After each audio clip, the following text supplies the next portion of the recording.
are now less than 2 hours away from the NFL trade deadline, and we have had some movement today, some big shockers from around the league, and your Seattle Seahawks have been active today as well, acquiring wide receiver Shaheed from the New Orleans Saints. Of course, there's familiarity there with Clint Kubiak and John Benton, the offensive line coach, and Rick Dennison as well, being there in New Orleans last year.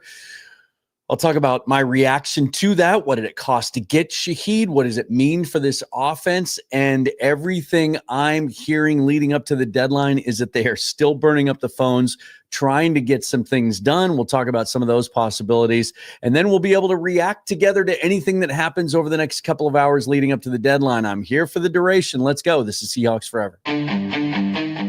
Welcome to the Seahawks Forever podcast.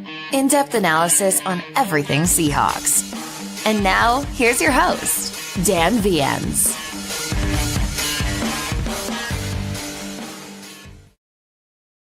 You know, there was a time when trades just didn't happen in the NFL, or at least they didn't happen that often. And if they ever involved big names, it was a shocker. Like you'd have the outlier every once in a while. You'd have the Herschel Walker trade, right? But typically the deadline was kind of ho-hum around the NFL. And then, I don't know, it feels like for the last 10 years or so, teams have started to get more aggressive about the deadline. I think teams are much quicker nowadays to decide to move off of players. There are heated debates within front offices around the league about what's more important, talent, players that you have on your roster currently, or resources, cap space, draft picks. Some teams feel like they seem to operate in a way that they cherish draft picks more than they cherish players. And then with so much parity in the league nowadays, it's hard for teams to understand where they fit. Are they contenders? Are they in a rebuild? You can turn things around quickly in this league. The league is set up to kind of reward failure in some ways because they want that parity. They want as many interested fans as possible. They want as many eyeballs on the TV and butts in seats and jerseys on people. And so, different teams have different approaches when it comes to how to allocate resources and how to build their roster. And so in a vacuum, we talk about some ideas. We talk about big names. We talk about guys like Maxx Crosby. And you might think, oh, why would the Raiders ever do that? And they might not, but they might. And we've seen some teams do it. I think about the Washington Commanders just a couple of years ago when they offloaded Chase Young, Jonathan Allen, Josh Sweat, all within didn't they move Sweat and Young at the same deadline? It's because there was a shift there in their front office philosophy about how to allocate financial resources. And at that time, they viewed where they were as a team that they weren't close enough to justify spending big on two edge rushers, and they'd be better off with the draft picks. And so all you have to do is find a fit and find a match, right? And that's what's happening right now. I can tell you this, and let me just say right off the top, I don't want to be unclear about this at all. I do not have any direct sources. I don't have a guy inside the building, but I do know a lot of people that do have connections inside that building. And sometimes I hear things, and sometimes they come to fruition. Sometimes they don't.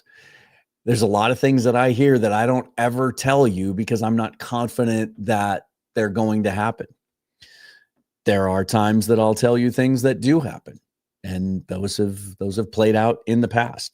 I have been hearing for 48 hours that everything that you're hearing nationwide, the Diana Rossinis, the Jay Glazers, the Jordan Schultz, the things they've been saying about how aggressive the Seahawks are, Albert Breer this morning, going out and looking hard for impact players to upgrade spots because this team views themselves as a Super Bowl contender.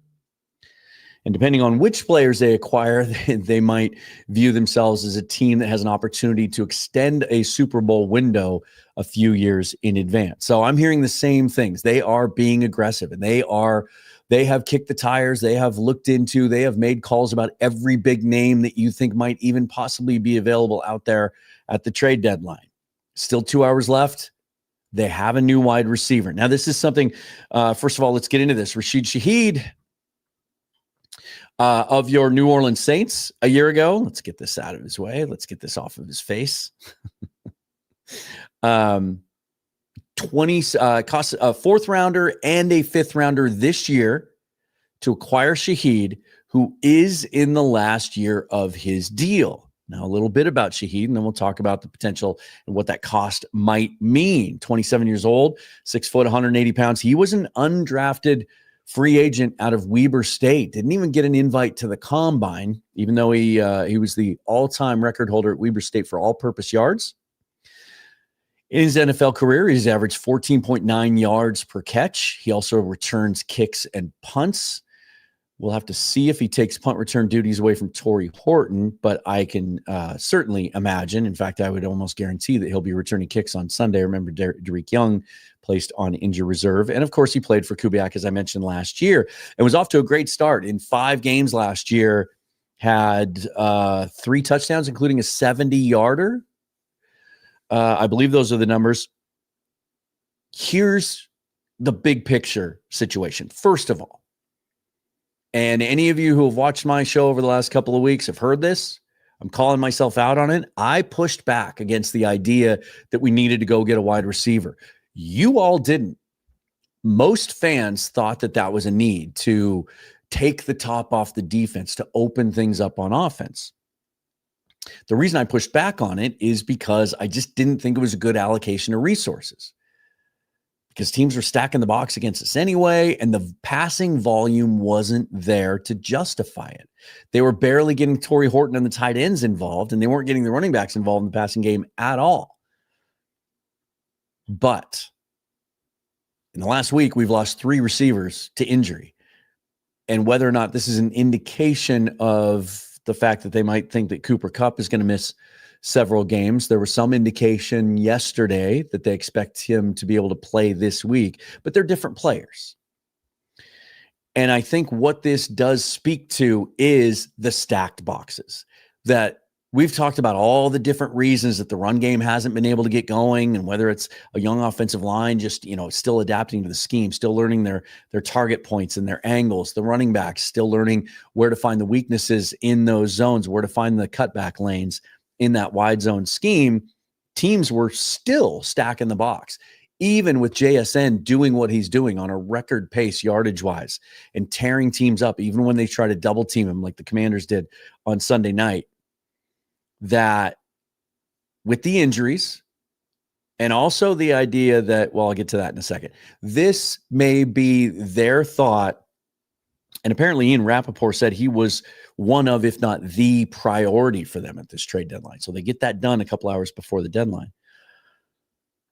That by putting a guy like Shaheed out there, maybe you force defenses now to have to take a player or two out of the box and back off a little bit and play more coverage, which will then open up the run game. And the timing of this could be pretty spectacular, because the league now has tape, and they just watched what Torrey Horton did to the Commanders on Sunday. And so if you weren't respecting that player enough because they were an unproven rookie, well, now you got Shaheed over there too. Maybe they go more 11 personnel, maybe less 12 personnel and 13 personnel. I don't know. We'll see in the bigger picture. But man, I didn't like the trade cost when it was first announced. When I first saw the notification on my phone from Schefter and it said a 4th and a 5th, I thought, okay, a 4th this year, a 5th and 27, I'll do that. A 4th and a 5th, now leaving them with just 4 draft picks next year, their 1st, 2nd, 3rd, and 6th. There is no 7th. That's a lot to give up for a player who could walk in free agency at the end of the year. Now, maybe he won't, because Corbin Smith reporting about a half an hour ago, from my understanding, the Seahawks don't view Shaheed as a rental. They hope to be able to sign him long-term to pair with JSN and Horton. Let's talk about that for a minute.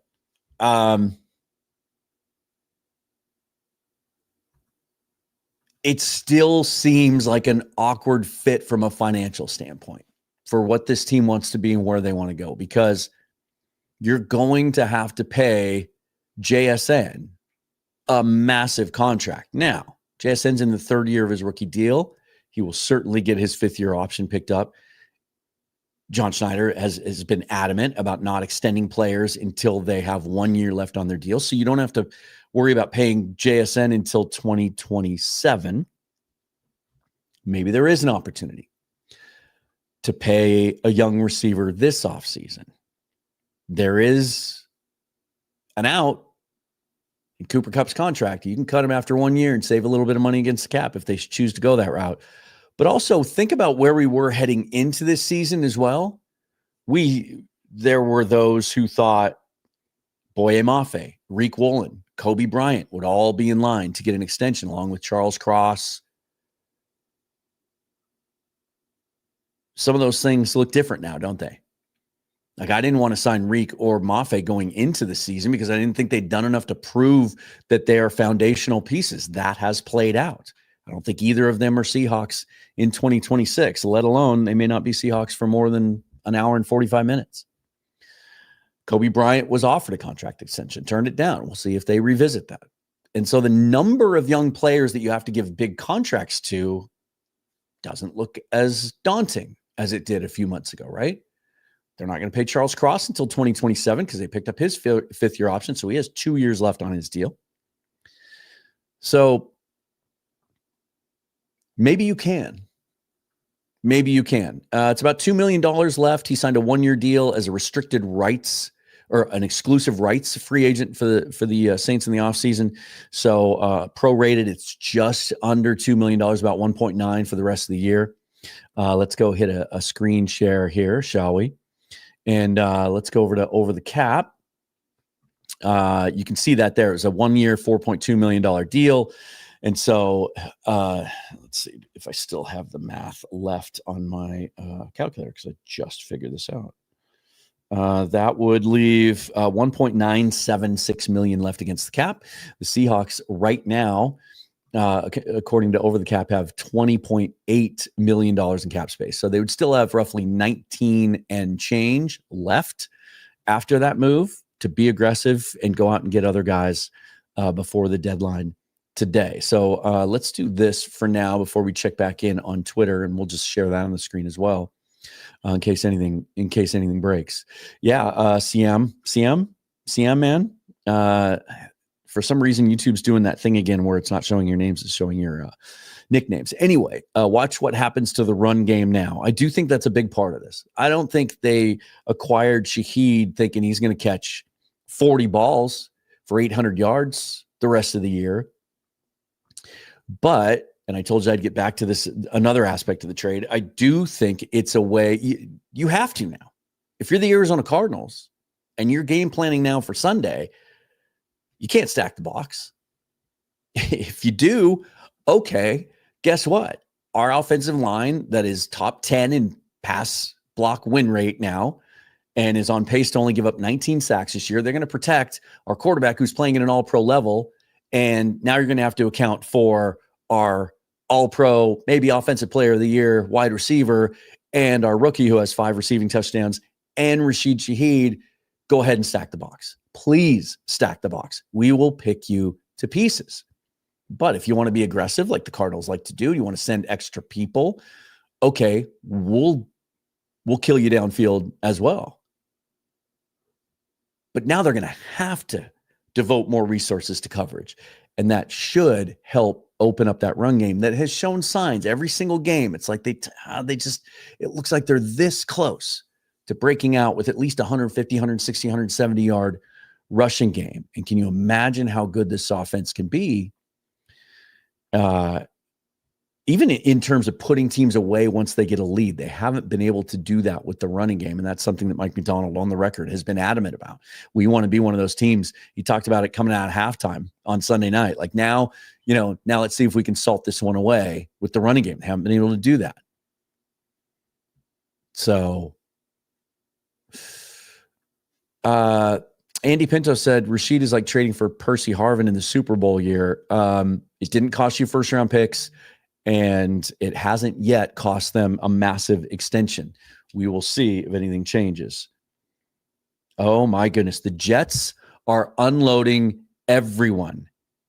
So there may be some opportunities there. The Jets, who have traded Sauce Gardner already before we went live to the Indianapolis Colts for 2 first-round picks, have also now just traded Quinnen Williams to the Dallas Cowboys. 3-time Pro Bowl defensive tackle Quinnen Williams going to the Cowboys. That is a tremendous amount of picks, I can imagine, and money to devote to a player when you're the Cowboys. You're not going to the playoffs this year, right? Maybe you think you have an outside shot. That's crazy. So some other players that the Jets have been rumored, they already got rid of Michael Carter. Breece Hall could be in play. Not for the Seahawks, I wouldn't imagine. But also Jermaine Johnson, their first-round pick from a couple years ago. That one's interesting to me because he's one of those guys that can play inside or outside, right? Like big edge player. He's explosive enough he can get to the quarterback. He has a reputation as being a solid run defender. Maybe that's in play because here is what I have heard over the last 48 hours. The Seahawks are burning up the phones, doing everything they can to try and get one of the big edges out there. They have engaged the Raiders with Maxx Crosby as recently as this morning, from what I'm told. They have engaged the Cleveland Browns about Myles Garrett. And we're given a price tag that, I don't know, I might do for Myles Garrett. I might give up 3 first-round picks for Myles Garrett. But they are, they're willing. There's players being available, and then there's teams being willing to have the conversation. The Browns being one of those teams that value draft picks and are in cap hell and still don't have a quarterback solution. They're going to ask for the moon. I don't think the Seahawks are going to pay that. Bradley Chubb has been discussed and maybe a fallback plan. And so a guy like Jermaine Johnson might make sense because I think he's got a year left on his deal, doesn't he? So we'll see, man. The Jets are tearing it down. That's pretty crazy. And we'll see. We'll monitor Twitter here in a minute. We'll see what they got in return. But they could be lined up really nicely to go get a quarterback in this next draft, although it's not a great quarterback draft.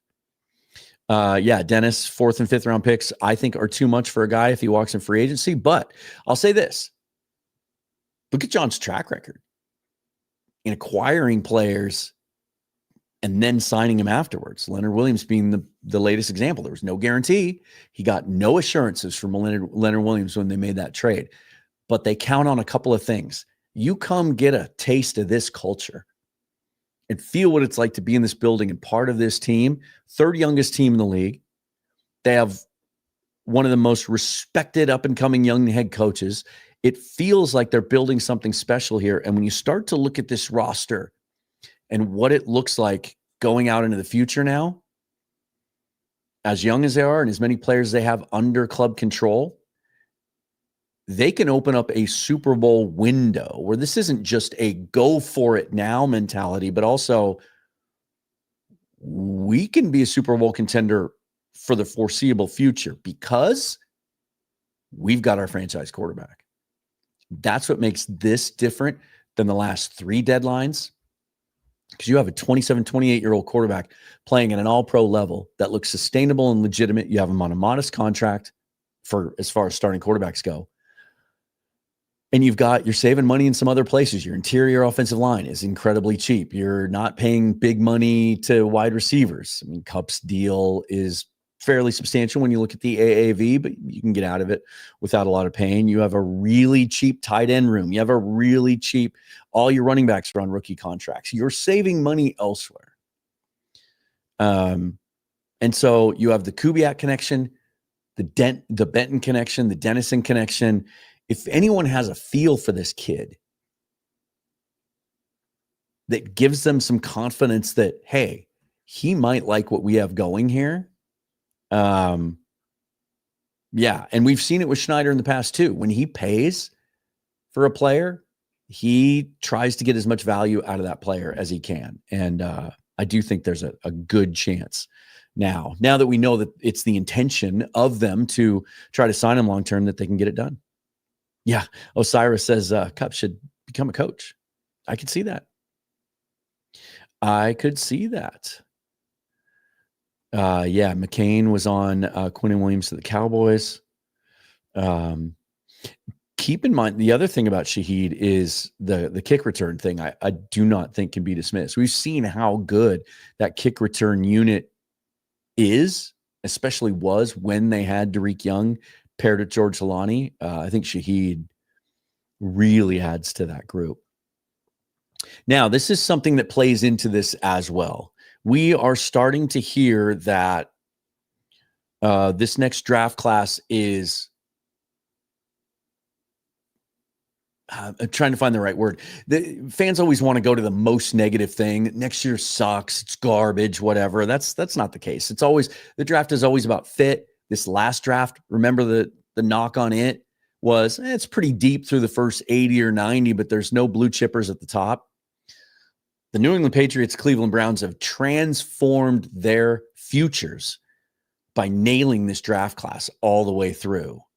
And there's some other teams that have done that too. The Seahawks have added, they're getting contributions from 4 or 5 rookies, substantial contributions in a draft class that wasn't supposed to be that great. It's all about how your organization scouts what you're looking for in a player and finding the right fits. So don't put too much weight when you hear garbage draft class, but it does play into it. I mean, at this point, halfway through the season, like John's scouting staff is already getting a feel for what next year looks like. Shoot, they've done work on 2027 already and have some ideas about how that is shaping up. And so when you're a team that figures to be in the mid-20s at worst drafting, because that's where it looks like they're headed, and you have the 3rd youngest roster in the league, and you're young at some key spots, and you have your star players locked up long-term. Like there's a window here. You can afford to give up a first-round pick if it'll get you an elite player. Because at some point you need to add veterans and you need to add proven talent. And I think they're at that point where it makes a lot of sense. If you could get one of those guys, it would make a lot of sense. All right, let's do this because I don't want to miss anything. Go over here, and I've got my Seahawks info. Okay, does it say? Here's Adam Schefter 6 seconds ago. This is what the Jets are holding now. Doesn't look like they got a first this year for Quinnen Williams. They got one next year. They got a 2 this year. So this is what the Jets are stacked up with this year. They have their own first, which is going to be very high, maybe the first pick in the draft. They have Indy's first, and then they have their own second and Dallas's second. And then in 2027, they have their own first, Dallas's first, and Indy's first. They have 3 first-round picks in 2027 and 2 next year. So if there's if they don't get the first pick, they have all the ammo in the world to go up and get it if there's a quarterback there that they think is going to be a difference maker. That's what a lot of this, I think, is about. Crazy move for the Cowboys. Now, what would they kick Mazi Smith to us for? There were reports yesterday he was a healthy scratch last night. There were reports he can be had in trade. He was a first-round pick just 2 years ago, but would a pick swap get it done? Would a 6 get it done? I don't know. He played for Mike McDonald at Michigan. He would know. But it's pretty crazy to trade Micah Parsons and then get Quinnen Williams back. That's pretty good work. All right, let me see. I better make sure not to check my DMs while I'm on here because I don't want to divulge any sources. Yeah, it doesn't look like anything new now. So yeah, let's just go back here, shall we? Yeah, Kickup says craziest trade deadline. We usually don't get this many stars traded. And you have to wonder, so if Quinnen Williams gets you a 1 and a 2, let me just see here. Let's do some comparison.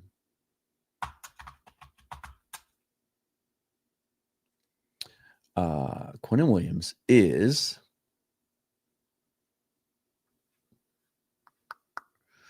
Well, let's put it up. Boom. Quentin Williams is 28 years old, about the same age as Maxx Crosby, has 3 years left on his deal. Cap numbers 27.8. It'd be about $4 million for the rest of this year. 27.8, or 21.8 and 25.5. Let's compare that to Maxx Crosby. Just bear with me here for a second. Crosby's 28. Crosby has 5 years left on his deal. Okay, so that's quite a bit more. At some, your cap numbers are for the rest of this season would be, I figured this out before you take away the signing bonus, and you're at about 27 million. So it'd be half of that. It'd be about 13, 14 million, which the Seahawks could absorb. And then your cap hits the next couple of years are 35.8, 30 essentially, 27.3, and 28.2. So if Quentin Williams gets you a 1 and a 2, Maxx Crosby's costing you 2 firsts. And maybe more. And if you're the Raiders, and from everything I've heard about the conversations they've had with the Raiders, there are players that would be involved too, which makes sense for the Raiders. They need players and picks and cap relief. They need all of it, right? Santiago says, Seahawks make one more move, please. Let's go for it. Offensive line is also still in play. I've heard that Cesar Ruiz is a guy that they've engaged with. Obviously, they've had conversations with the Saints. So either they've been shut down on that, or they know where they have to get to by the deadline now in an hour and a half. Oh, okay. Here we go. The Cowboys get Quentin Williams. The Jets receive 2026 second, 2027 first round pick, and Mazi Smith. So he goes to the Jets in that deal. That actually makes some sense. See if they can resurrect his career. Kevin Dilly says, let's go get Jermaine Johnson. Mr. Chewy says, how many do we have in the chat? 814 at the minute. Thanks for being here, you guys. Shout out, by the way, to the new website, NW Forever, down there. That's going to take you to the new and improved Patreon page where you will get all of my content. Seahawks Forever, Mariners Forever, anything else I choose to do. Videos without the YouTube ads in them. Audio podcasts. Substack is included. Discord is included. Exclusive material, exclusive videos, exclusive lives.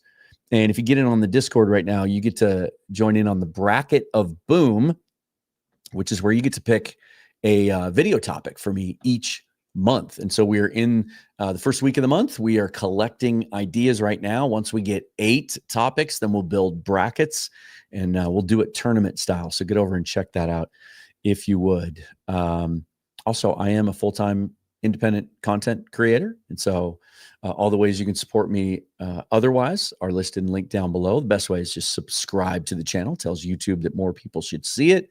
But that QR code above my shoulder right there allows you to buy me a coffee or a beer.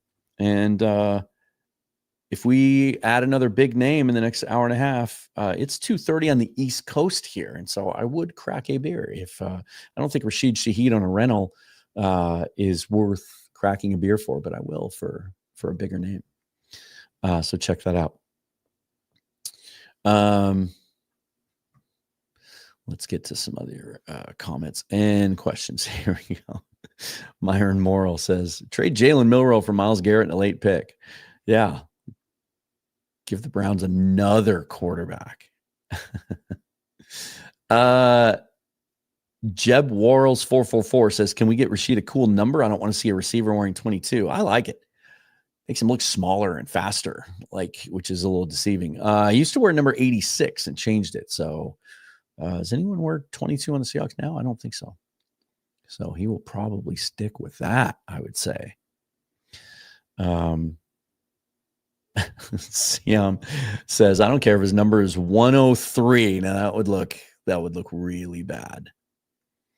John McGrath says his team is being built to win and win big. I'm all in on going all in. And Siam Man says, pushing chips in, no regrets. Now, the Frog and the Scorpion says Cesar Ruiz and a decent linebacker would be solid. I don't think they're making a move for a linebacker. I think they probably would have had some interest in Logan Wilson, who cost the Cowboys a 5th rounder or a 6th rounder, right?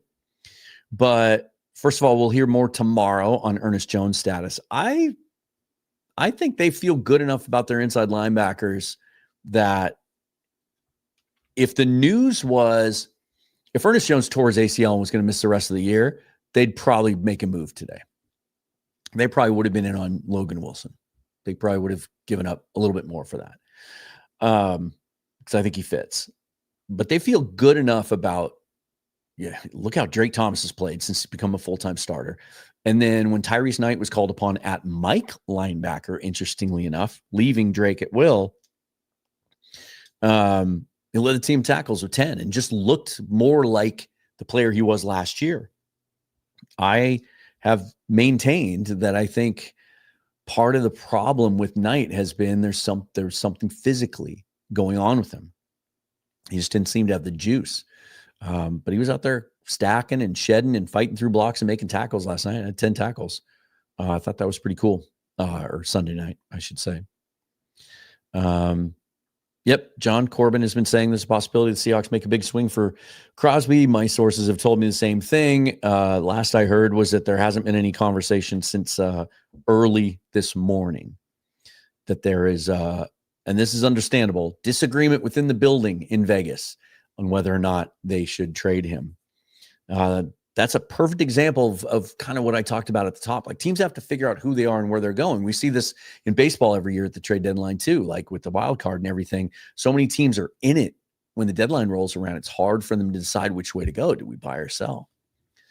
I think that's where the Raiders are, because not only do we buy or sell player-wise, but do we stick with our 73-year-old head coach when things aren't really going well? How patient are we with him?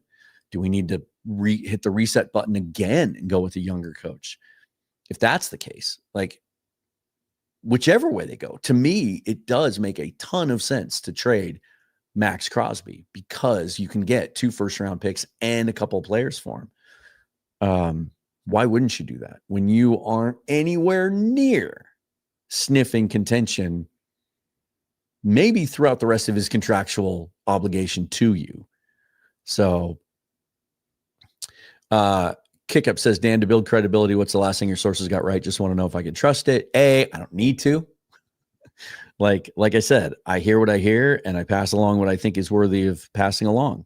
But I knew 2 weeks before Ryan Grubb was hired, because I heard from multiple sources, and these were the same kinds of sources. This is all second or third hand information. I'm getting information from people that do have connections, because I don't have those on my own. And people told me I was crazy, and I took so much shit leading up to it from Husky fans, Bama fans, mostly Bama fans, and even Seahawk fans who just refused to believe it. And it ended up coming to fruition. I knew before Mike McDonald was hired that he was the guy, and that they were, that it was his job to turn down. So those are a couple of them.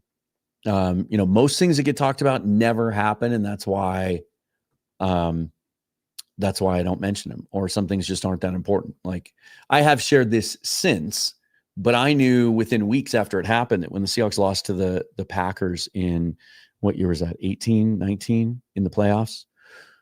Darrell Taylor's rookie year. And if you remember, at the end of the year, he had come back from that leg injury, finally was active, could have been activated on game day. And that there was a intense, profanity-laden shouting match between Pete Carroll and John Schneider, arguing over that Schneider felt like Terrell should have been active and played in that game. And that was from someone that was there. So that contact no longer exists. But yeah, so there you go. Yeah, John's saying the same thing. The Ruiz thing I've been talking about for a few days, just because it makes so much sense. I think the other day when I talked about it, I said it makes so much sense. I'd be surprised if it doesn't happen. I still would. Again, I know there's a dead cap hit penalty, but the Saints have to just bite the bullet at some point. They're so bad. They might have to change coaches again. They have their best players are old. Their young talent's not great. They haven't had very good drafts. They need to fire their GM. I don't know what Mickey Loomis has on the ownership group there, but you want to stack up fireable offenses. I mean, when was the last time you had a good draft? You have to just take the dead cap hits and get out of it. They're a little limited in what they can do to get that relief. Eric McCoy might have been in play, but then he got hurt. Ruiz is a guy that can be replaced in the offseason, but get you out of cap hell a little bit and get you some draft resources. We've already given him a 4th and a 5th, so maybe they think they're good now and they're going to hang on to him. I don't know why. It makes more sense to me for them to trade him. Now, if I was Seattle, what I would do to try and sweeten the pot a little bit is, instead of just talking draft picks, and the third is something that's been widely reported that they want. But, the Seahawks wanted a 1st and a 3rd for DK too. Remember those reports? And then less than 24 hours later, he was a Steeler for a 2nd.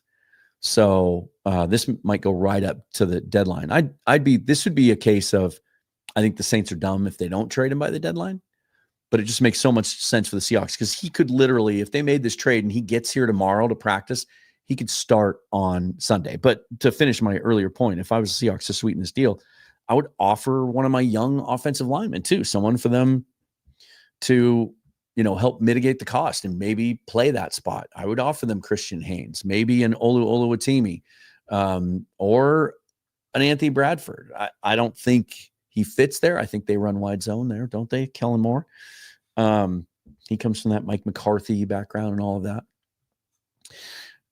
So he's probably not a great fit there, but at least as a plug-in for now, because I've said this before, if the Seahawks acquire Cesar Ruiz today, I think they're cutting Anthony Bradford unless he sprains his ankle and they can stick him on IR, because he's not versatile. He can't play anything else other than right guard. He wouldn't be active on game day, even if they kept him on the roster. So that's something else to watch as well. All right. Refresh.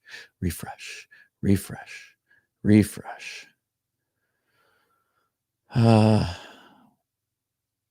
didn't realize A.D. Mitchell was in the Sauce Gardner deal as well.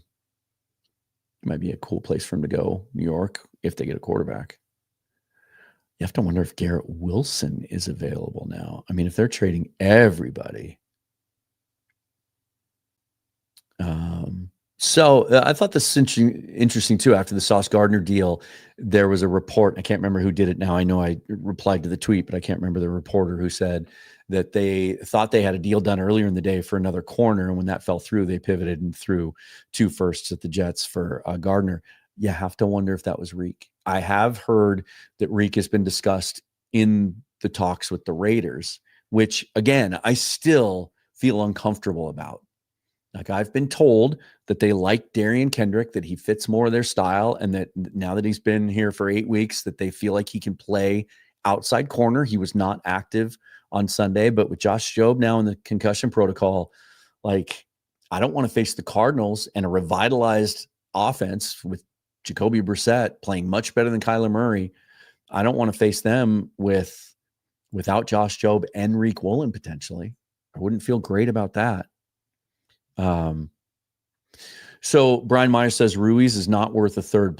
Please no. So keep in mind that draft compensation is not always in line with what you think a player is or how good you think a player is. We're talking about a former 1st-round pick who has been a full-time starter his entire career. Had his best year last year under Clint Kubiak, where even PFF liked him across the board. It's all green. And his best position actually might be center. You would plug him in at right guard today, but maybe you let him compete in the offseason for center and you acquire another guard. Or if you feel like Richmond or Cable do, one of those guys is ready to take over that job. I like the job Jalen Sundell's doing. He's getting better week to week. I'm just saying he gives you that versatility. And there's some who feel like center is still his best position. It's what he played at Michigan. Just go watch the tape and then watch Anthony Bradford's tape. as much as like, I think Bradford played his best game on Sunday, but that tells you everything you need to know about Anthony Bradford. Like, I saw the improvement this year. I was hopeful. The unit as a whole is playing well, so you can live with him. If he has to be your right guard for the rest of the year, you can live with that and win with it. But the ceiling gets much higher if you improve there. Watch his tape. Watch his pass blocking technique. Watch how he gets out to the second level on zone runs. He is so much better than Anthony Bradford that for an interior offensive lineman, which all you hear all the GMs talk about is how hard they are to find. Hell yes, I'm giving him a third if that's what it costs. Now, if it was just as easy as sending him a third based on all the reports, the deal would be done. So I'm sure they're trying to do less than that. But he's also, you have to consider in contractual control too. If he was in the last year of his deal, hell no, he's not worth a third. He's not that good. But he's got 2 years left on his deal at $9.5 million cap hits. That's nothing. That would make you, it would make you your second highest paid, third now behind Abe. But that's a reasonable deal for a guy who's still just 26 years old. So you might feel like he's not a good enough player to warrant a third, but when you look at supply and demand, age, contract number, he literally would only add about $600,000 to your cap this year for the rest of the year, and he'd be a big upgrade over Anthony Bradford. Absolutely, I would do that. Haven't heard anything more about JPJ. Again, he played 100% of the snaps 3 of the last 4 games, and the one in which he didn't was the Chiefs game when they pulled a bunch of players in the second half and the game got out of hand. So I think they'd be stupid to trade him, and I don't think he's available, you guys. And I haven't heard anything about that either. Sounds like Ruiz is the target. And then I also heard yesterday, potentially as a fallback, maybe Joel Betonio. I know he's only played left guard in his career, but he's such a good veteran. A lot of people think he's going to retire at the end of this year. Maybe he wants to go chase a ring. Like, I think a guy like Joel Betonio, who's been an all-pro, is actually a much more decorated player in his career than Wyatt Teller, could probably switch sides and give us more than Anthony Bradford is. Ironically, Bradford was better in pass protection on Sunday than in the run game. And it used to be the pass pro that concerned me the most.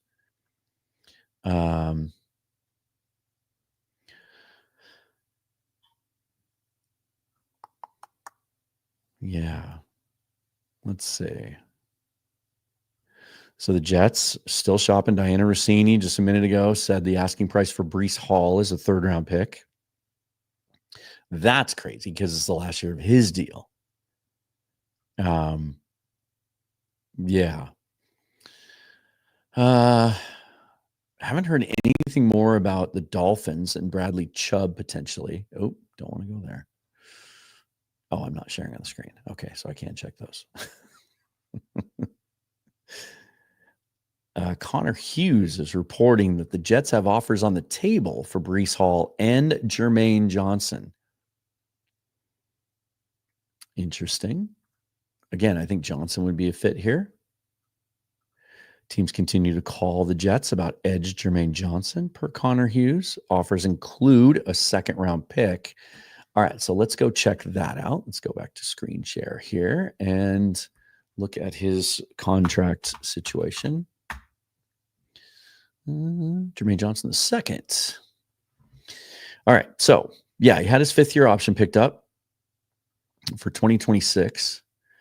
So his cap number for this year is 4.164 minus the proration on the signing bonus. Hey, let's just do some math, shall we? Let's pull the calculator out. So let's go 4.2 essentially. Minus his prorated signing bonus of 1674. Or 1.7 anyway. And then how many games has he played this year? He hasn't been healthy for the whole season. So how many games have the Jets played? Well, let's just say half.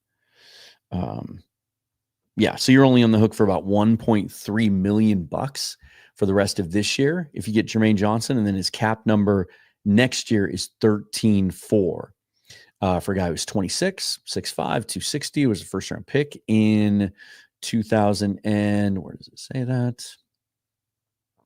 2022. Just hasn't really broken out and had the production, and he's had some injuries, missed almost all of 2024.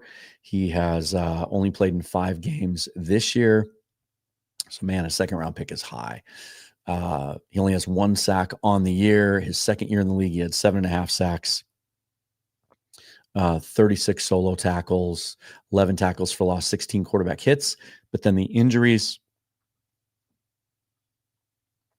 second-round pick's a lot to ask for a guy with that lack of production and injury history. I mean, you're just banking on traits there. Yeah, Mr. Kane, if Crosby became a Seahawk, that would be wild. 2 1s and Boye for Maxx is McKeon Silver's idea. That might get you close. Last I heard is that Boye and Reek may potentially be involved in those talks, or were involved if they're still going on. Lanny, I may have already addressed this, but A, I think they feel good about their inside linebackers, and B, there just aren't any good ones available. Like Logan Wilson was pretty much it. So are you going to get a guy who's better than, and he has to learn the scheme, and McDonald has talked himself about how complicated the scheme is. Can't just pull a guy off the street and throw him in. I know it worked with Ernest Jones last year, but there isn't anyone like Ernest Jones available in a trade. And then offensive line, it sounds like they're trying. Sounds like they have kicked the tires on Kevin Zeitler a little bit. He has some aversion to playing in the Pacific Northwest, wants to stay more in a certain region of the country. The Seahawks tried to sign him 2 years ago. He ended up going to Detroit instead. Here's some positivity. Misfit says, we got Shaheed LFG. Mr. Kane says the same thing. Max Bailey says, Shaheed season, let's go. A reminder from Osiris, the Bracket of Boom voting ends Friday, so get over to the Patreon. I will put up that QR code. Here we go. You can scan that if you want to, or just go to nwforever.com and it'll take you there. You get to choose a video topic for me to do each and every month. But we got to choose the 8 at minimum of 8 topics to get the thing started. And so that ends on Friday. Lanny says Myles Garrett would make this defense the best in pro football history. It would have a chance. Sounds like they want 3 first-round picks, though. I don't know. I don't know if I would do. He's such a dominant player, but now we're talking about a guy who's 30. Let's see how this looks. He is 30 years old and has 5 years left on his deal. These are the cap hits.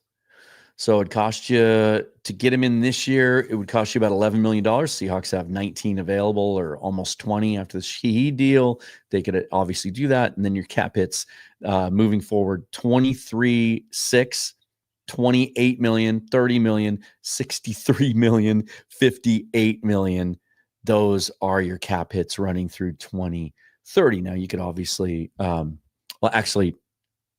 when you back out the prorated part of signing bonuses, I take that back. So 2026, his cap hit would be about 8 million.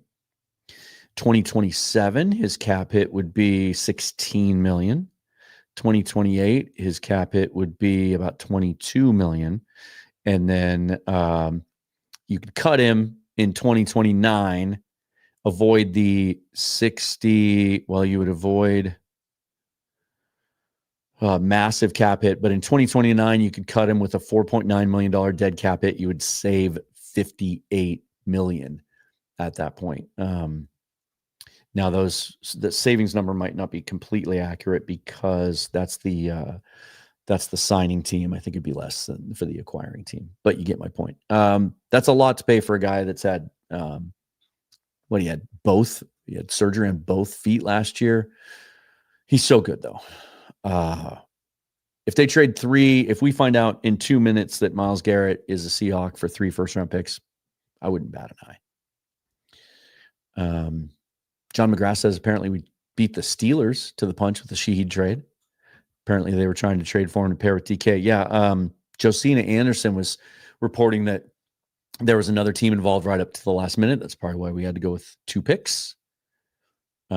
Interesting. I mean, hey, the Steelers got MVS, though, so they're okay, right? Yeah. Yeah, Max says the Jets are really loading up. Heck yeah, they are. Zach says, you the man. You're the man.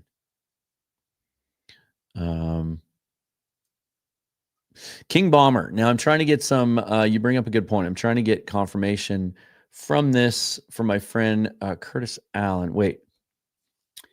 Small move to get rid of this as some think it's double dip. Okay.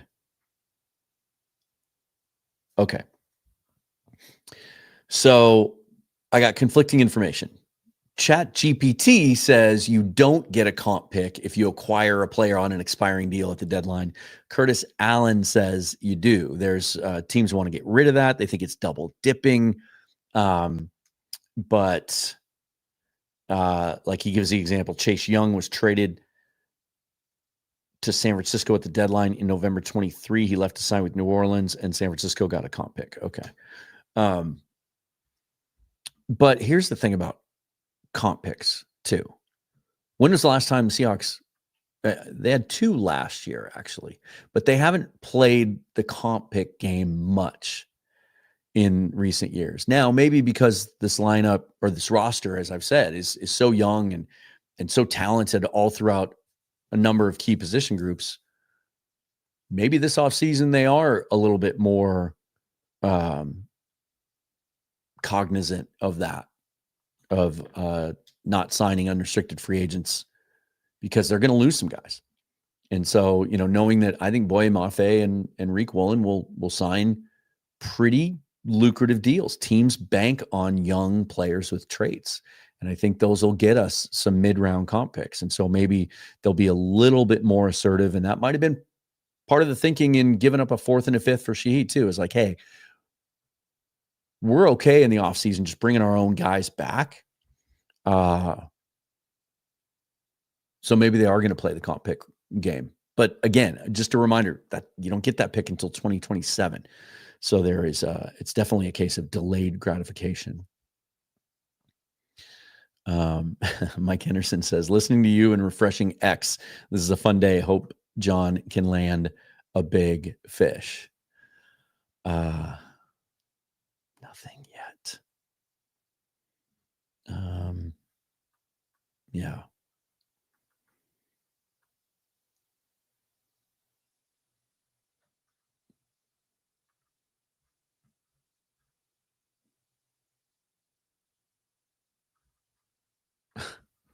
Sorry, just have to.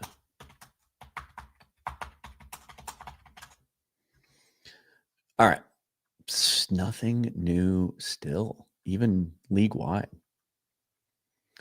Right. A little over an hour. Oh, now Jordan Schultz is saying, breaking, Breece Hall wants to be traded, I'm told. A little over an hour until the deadline, but Breece wants to be out. Well, yeah, wouldn't you? You're watching your team trade away 2 of your best players on defense.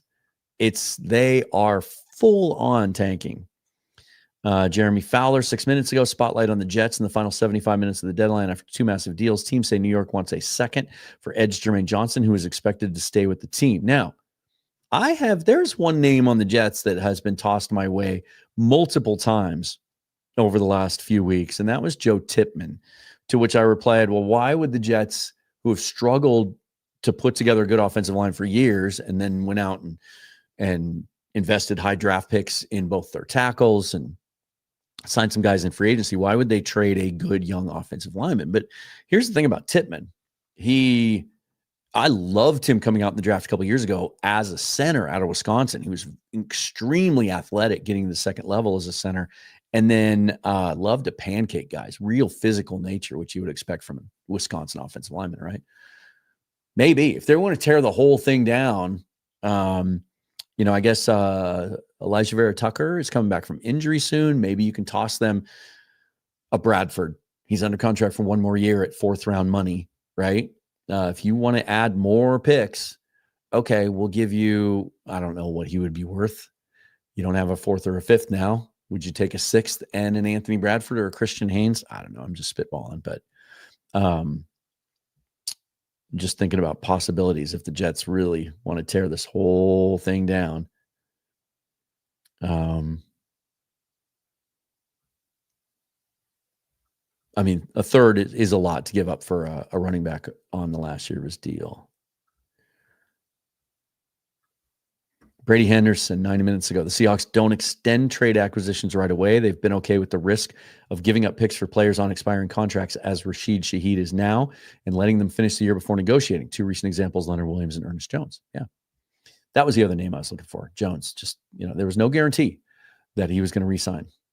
But they gave up, if you remember at the time, there were some people there were some raised eyebrows. Like, they gave that up for Jones. They gave up more to get him than the Titans gave the Rams to get him in the first place. But I think that was a reflection on how bad they wanted him and how confident they were that they'd be able to, once they got him in the building, convince him to sign long-term. It sounds like the Shaheed deal might be in line with that as well.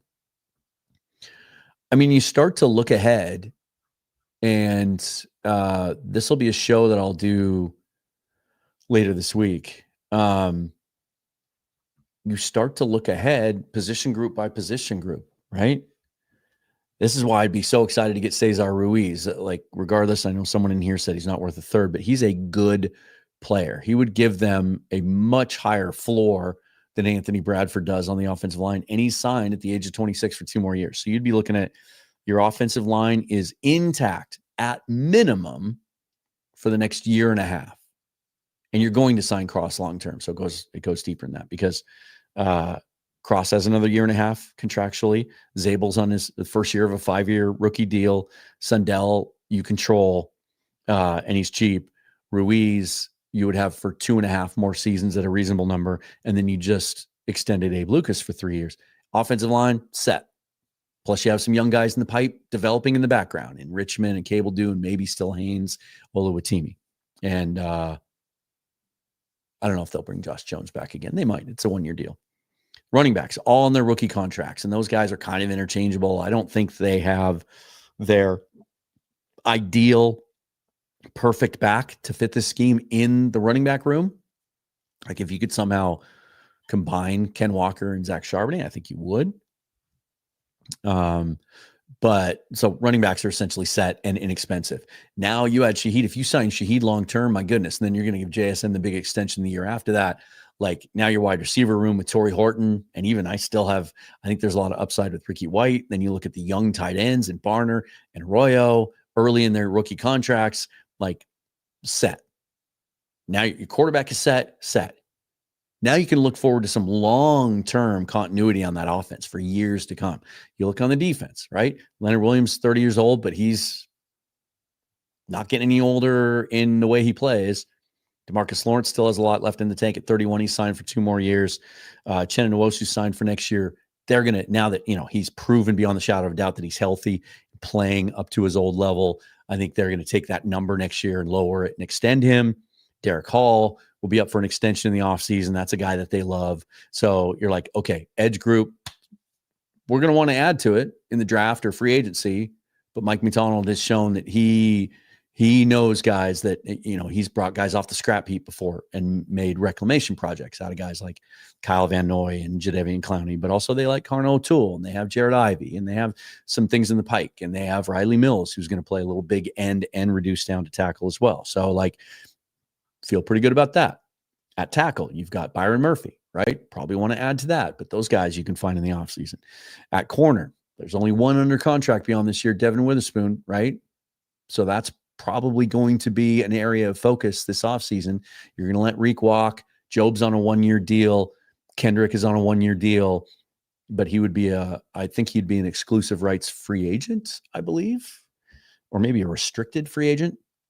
So you got some work to do at corner, and then at safety, you got some work to do there as well. And so, and linebacker, those guys are locked up too. So there's some work to be done on defense, but those are positions that can be filled. You've got a guy that has an eye for talent and that knows how to use it, right? So I'm not concerned about them finding the right fit for a long time.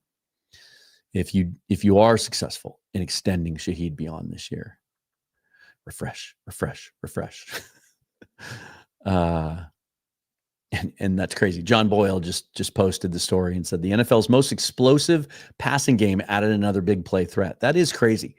That, by all the numbers, throwing down the field, throws of 20 yards or more. Sam's the best in the league, and we're the best at creating explosive pass plays because of the under center and the play action stuff and the threat of the run. Well, now teams are going to have to back off.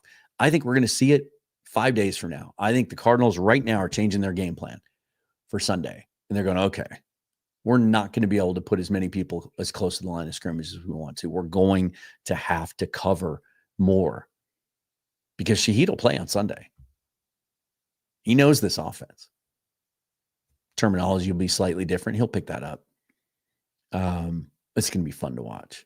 As many, this definitely falls in one of those categories where it's like, no, yes. Like I didn't think wide receiver made sense. And then Kupp got hurt, and then Young got hurt, and then Bobo got hurt. And what if, here's the other element, the other layer to this acquisition that did get me to start changing my mind about a week ago. What if JSN gets hurt? And I don't like typically to make moves for that reason. But I think this is more than that also. This isn't just a warm body they're throwing out there. This is a guy that really fits. But what if he gets hurt? You feel a lot better about rolling Shaheed and Horton and Kupp out there now, don't you? Than you would if it was just Horton, Kupp, White. So there's that too. This is a team that believes that they can go to the Super Bowl this year, and they want to protect themselves. Kay Adams says the Seahawks should bring back Bobby Wagner. No. Anything on Jordan Brooks? No, he was never going to be traded. If I had $1 for everyone that suggested this name in the last 2 weeks, I'd have Combine and Senior Bowl paid for. But he was never going to get traded. Never. Let's see. Oops. Better close my DMs. King Bomber says, I heard Garrett Wilson. I mean, if you're going to trade people, trade people. Okay, the Seahawks just announced it. Pending physical, we've agreed to trade with New Orleans for Rashid Shaheed. I will, look, I really like this move. But if we, and some of this just comes from, you get teased, right? I am perfectly willing. If the trade deadline comes and goes in 56 minutes and we don't have Maxx Crosby or Bradley Chubb or Myles Garrett, completely fine with that. Totally understand it. Teams are smart to have those conversations. But at the end of the day, it's usually dumb to trade superstars away. And so I get it. I get that. And you're always going to pay more at the deadline. This is true at the baseball trade deadline. It's true in football. You're going to pay more because there's more desperation. In the offseason, when everybody has a chance to pivot, if they decide to move on from a guy and they can go get someone else through free agency or the draft, it doesn't cost you as much, right? So it's just something to consider. Those prices are higher. I won't bat an eye if we don't get one of those guys. It'll be a little disappointing because there was a moment last night, you can probably see it on Twitter, where I was being told by multiple people that the same thing. And that's when I start to put things together. I think Kickup asked me about it earlier. It's like I usually don't pass along things that I hear unless I'm hearing them from independent sources. And I was hearing the exact same thing from different people that were not connected. So I got a little excited. So there's a letdown from that. But the offensive line thing would disappoint me, because based on everything I've heard and read and stuff that's been reported, they have decided during the bye week, during their self-scouting period, we can't be the best versions of ourselves on offense with Anthony Bradford playing right guard. We need to try and find an upgrade for that spot, and they have been looking. And again, the Ruiz thing makes so much sense, that if we don't get a player there, I'll be disappointed. I won't be crushed, and I'll just go right back to my earlier narrative. You can bookmark this, clip this, that this team can win with Anthony Bradford for the rest of this year. Just look at the performance of that line overall, and it is such a dramatic improvement over anything they've had over the last 10 years protecting the quarterback, that it's allowing that offense to function at a level we haven't seen in a long time. They're beating teams so many different ways, in such a varied way. They're very, very hard to prepare for. They just got harder to prepare for. And so I will be disappointed if we don't make one of those moves. But nothing will crush me, because my attitude coming into the trade deadline as of about 2 days ago was, I'm fine if they stand pat. I've said it on the show. They don't have to make a move just to make a move. I had someone tell me last week, the Rams made a move. They got Roger McCreary, and the 49ers went out and got Keon White. You have to make a move to stay up with them. No, that's not why you should make deals. You make deals that are smart, that fit your ball club, that make sense for now and moving forward. So I would have been fine with them standing pat. If all they do now, if this is all that's going to happen today, I'll be a little bummed, because of the things I've heard over the last 48 hours, and because I really want that guard. Dylan with the super chat. Thank you. Really appreciate it. And another one. Too bad we didn't get a right guard and wide receiver from the Saints in a package deal. Would you take Breece Hall over Ken Walker? Yeah, I would, but it doesn't make sense for either team to do that. And yeah, you wonder about things like that, like the guard and the receiver thing. I mean, we just saw it in baseball, right? We saw the Mariners get Josh Naylor and Eugenio Suarez in two separate deals, days apart from each other. Why wasn't that a package deal? Well, the team obviously thought, when they traded Naylor prior to the trade deadline, this was probably about as good a package as we were going to get. And with Suarez, because he was so hot, you remember leading up to the deadline, he was hitting bomb after bomb after bomb. I think they thought they could maximize his trade return a little bit by waiting up till the deadline. Offensive linemen are so hard to find, and there aren't good starting caliber guards that are out there available at the trade deadline. And so they may have very well decided to trade Cesar Ruiz, but they're waiting until that last second to try and milk everything they can out of that deal. Because there just aren't a lot of guys out there. It doesn't sound like the Browns have been shopping Teller or Betonio. It sounds like Zeitler doesn't really want to leave. Who are some of the other guys that have been talked about? There just aren't a lot of guys available. I don't think the Powers Johnson thing was ever made sense or was ever going to happen. So I think that's why that one might go down to the very last minute. This is a great comment. Are though 225. Cody Barton would be a great pickup. I was having this discussion with somebody yesterday on Twitter, and Griffin Sturgeon, who was just on the show last week, you know him from the Seattle Overload podcast, turned me around on Barton while he was here still. That for some reason, Cody Barton got a really bad rap early in his career among fans. And there was this prevailing sentiment that he was just trash. When, at least as a coverage linebacker, all of the numbers showed that he was actually pretty good. And since he's left Seattle, he's been very good. He's done some things. I remember him single-handedly winning a game for the Denver Broncos at one point. I think he played pretty well in Washington. And now this year he's in, is it Carolina or Tennessee? And continues to play well. He had a pick six, didn't he, recently? But he's one of the better coverage linebackers out there. He's not making a lot of money. If they felt like they needed to add a guy, like I wouldn't have batted an eye if they'd brought Cody Barton back. It wouldn't have cost much. Yeah, John says talking about Crosby here, he ain't winning a Super Bowl with the Raiders. I agree with that. They are so far away. And I fell for it.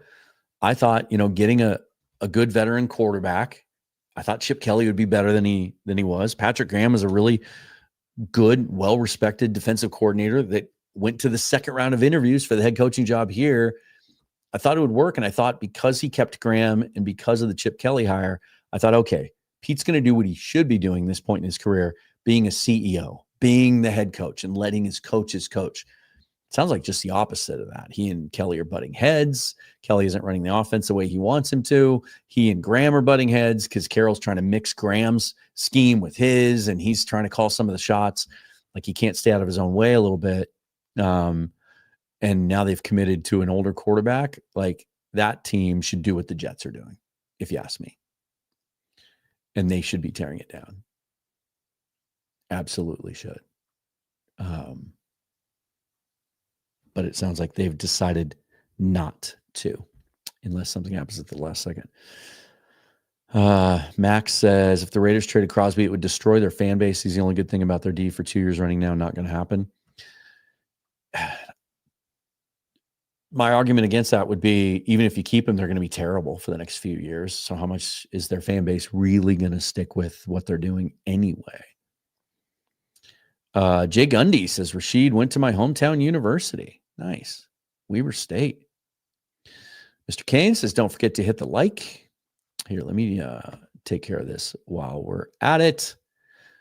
Haven't talked to you guys today about the Sleeper app, but let's do that. It is the best sports app out there. I was using it last night. One of my favorite features on it, because I have YouTube TV, so I wasn't able to watch the Monday Night Football game, much to my chagrin last night, because I wanted to get a good close look at the Cardinals 6 days before we play them. So I was following along on the Sleeper app on their play-by-play updates, which happen in real time. And then each update is live, basically. So you can react to it with emojis and GIFs, and you can even chat with the other viewers in there. It's the best real-time play tracking app out there, but you can also play fantasy football and best ball fantasy, and you can pick games, and you can play the games of skill. And if you sign up today, they're just going to throw $20 your way. Just give that to you for free without even making a deposit, just for signing up today. But if you do want to make a deposit to go a little harder on those games of skill, they're going to match your first deposit up to $100, 100%. All you have to do is use the promo code FOREVER. So head over to the Sleeper app and check that out today with the promo code FOREVER. Take advantage of that deal. And then just a reminder that that QR code up there is for the new Patreon page at nwforever.com is another way to get there, where you can get all of my content all under one roof for one low price. And that includes Substack. I've rolled that subscription in. You get automatically added to it. If you sign up over there, you get a discount for an annual membership as well. So check that out. All right, where were we? John McGrath says, all in for a Super Bowl win. It's got a ring to it. I like it. Mark says, Bradford's lazy, gives up very little effort, especially on screens and pass protection. I will say this. We heard during OTAs in the offseason and camp when he won the job, and I mean that. I think he had won the job even before Haynes got hurt. You heard a lot of talk about how he'd changed his body and he'd lost some of that bad weight, right? It sure looks like he's found it again. Like, he doesn't look slimmer or more athletic to me at all. And the thing that drives me crazy about him is he'll get an initial, a really good punch. His first block, his first burst will be really powerful because he is a big dude. And then that's it. He disengages. And there's a lot of this. There's a lot of, I did my job and now I want to see what the play is doing. Saw that a lot on tape, even from Sunday night, when he mostly played, I think for him, played about as good a game as you can expect out of him. He'll like begin his block, think he's got his guy taken care of, and then he'll turn to watch what the play's doing. You look on the other side of the line of scrimmage and watch Gray Zabel and Jalen Sundell and what they're doing, and they're looking for like, who else can I take care of now? Who else can I pancake? And they're running downfield. It's just not there for him. Again, I think they can, if they don't pick anyone up today, they can win with them. But then they'll be looking to upgrade that spot in the offseason. Absolutely. Jordan says Ruiz is definitely worth a third. I always say this, and I know it sounds like a cliche, but a player's worth what a team's willing to give. And I think a 26-year-old guard that started for 5 years and is on a reasonable contract but locked up through his age 29 season, I think there's a lot of value in that. Myron says, Dan, thanks for breaking things down. Helps make a lot of sense. I appreciate that. Thank you. Johnny asked if Shaheed will take over punt returns. It's part of his game. I don't know. Like, Torrey Horton's been really good. It makes me nervous, though, because Torrey Horton's that longer body type, right? Long and skinny. It just, I don't like that much body being exposed in a punt return. I worry about that. So maybe they'll play it situationally, but I absolutely think he's going to be out there Sunday on kick returns for sure. Jay Gundy, we might see more 11 personnel. We might. But at the very least, even if you're in 12 and you've got JSN out there on one side and Shaheed on the other, boy, you're asking a lot. Or put them both on the same side and now ask teams to commit. You're going to find out right away if they're playing man or zone, and good luck trying to cover both those guys. I could see a scenario where Shaheed doesn't really put up big numbers the rest of the year, but he allows JSN to continue doing what he's doing, and he pops a big explosive play now and again that really helps you. Sounds like the Niners are going hard after Jermaine Johnson. Again, it's a player that, like, if we hear that the Seahawks have acquired Jermaine Johnson, I would go, okay, they obviously see something in him, and I trust their evaluation, especially of defensive players. But if the Niners get him, well, he hasn't produced and he hasn't been healthy. Osiris checking in with the super chat. Really appreciate that. Join Dan's northwestforever.com to keep this chat going on Discord. Yeah, head over there to nwforever.com and sign up for the Discord, and we can keep this going, and we can get in on the bracket of boom. Turn in your show ideas. You get to pick a show topic each and every month, and we're taking those. We're collecting topics until the 7th. Rampancy says, I think Seattle's done. In my opinion, John definitely shot his shot for Maxx and Miles, but the other teams wouldn't part. You might be right. You might absolutely be right. Kyle from South Park. What's up, Kyle? Mike McDonald said yesterday on Brock and Salk that they're looking at players at the deadline that'll be here longer than just this year. I think Shaheed gets 2 years, $30 million. I'd have to dig deeper and kind of look at some recent receiver comps for that. But receiver salaries are all over the board. Like, some guys get overpaid in the offseason. Some guys don't get what it's hard to say. But if and I know nothing about the guy. I know nothing about the person. And I would imagine because the Seahawks were willing to go acquire him and give up significant draft capital to get him, that they must feel like he, especially with Kubiak and Benton being a part of last year for him, he must exhibit those Seahawk qualities that they place such a high premium on. So that part I'm not worried about. And so had to play a part in the decision that you can't have conversations with the player ahead of time, but you can talk to their agent. Like, hey, what do you think his plans are in the offseason? Maybe he's a guy that just wants to find a home. He was an undrafted free agent. He's never really been paid big money before. He's getting $4 million this year. That's the most money he's ever seen in his life. So maybe he just wants to be somewhere where he feels wanted and where he fits. And maybe he likes this offense and Kubiak's play calling well enough. Could happen.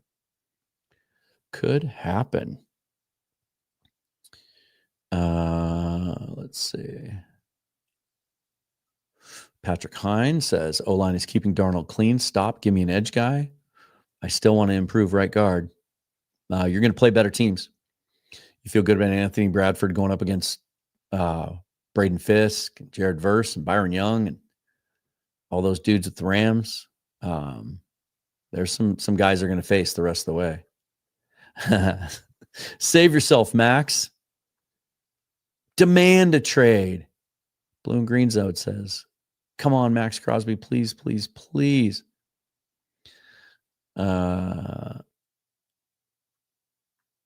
Misfit says Eagles media reported they offered 3 firsts for Max and were denied. Don't know when that happened because some of the stuff that I've been told the last day or so is that they've gone back and forth on this and that they didn't think they were going to trade him, and now they're, maybe it's offers like this that have them rethinking the whole thing, right? Patrick Hines says, isn't Trey Hendrickson still available? He would be cheaper. Yeah, because he's a rental. I don't know. There was a report this morning that the Bengals want a first-round pick for him, which for 8 games of a player is absolutely, utterly ridiculous. So maybe it's just the Bengals being the Bengals, and they're going to be stubborn on this one and just not budge, which would be a bummer.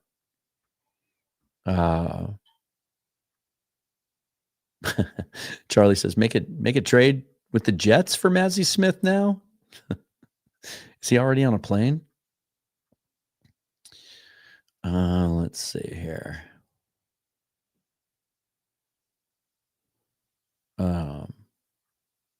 Rob says, ever since they hired McDonald, they've played the comp pick game. We've had one off season with McDonald to see that. And that's not his call. That's John's call. Rashid won the lottery. Yeah, God, that's a great point. Think about it from the player standpoint, right? You go from a team that is no way they're going to win. And you go to a team that might has a chance to go to the Super Bowl. Like, that's awesome. This is kind of cool. Chris Olave here tweeted, you got a great one, bro, at JSN. It's kind of cool. Daniel Jeremiah went on Seattle Sports this morning and says he thinks the Seahawks are the most complete team. Yeah, it seems like things have come to pretty quiet now with 37 minutes left before the trade deadline.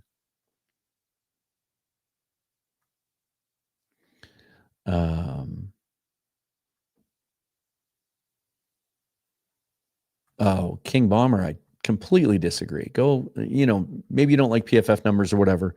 Go look at his PFF grades compared to Anthony Bradford, but just watch the tape. I watched the game on Sunday and just focused on him. And I was like, that's what a competent NFL guard looks like. Not everybody has to be a superstar, but there's Anthony Bradford. Wait, what's the line from Moneyball? There's Joe Tooney. Then there's Cesar Ruiz here in the middle somewhere. And then there's a whole ton of crap. And then there's Anthony Bradford down here. Something like that, right? Brad Pitt as Billy Bean in Moneyball. He's like, there's the Yankees. And then there's, just watch the tape. He's so much better.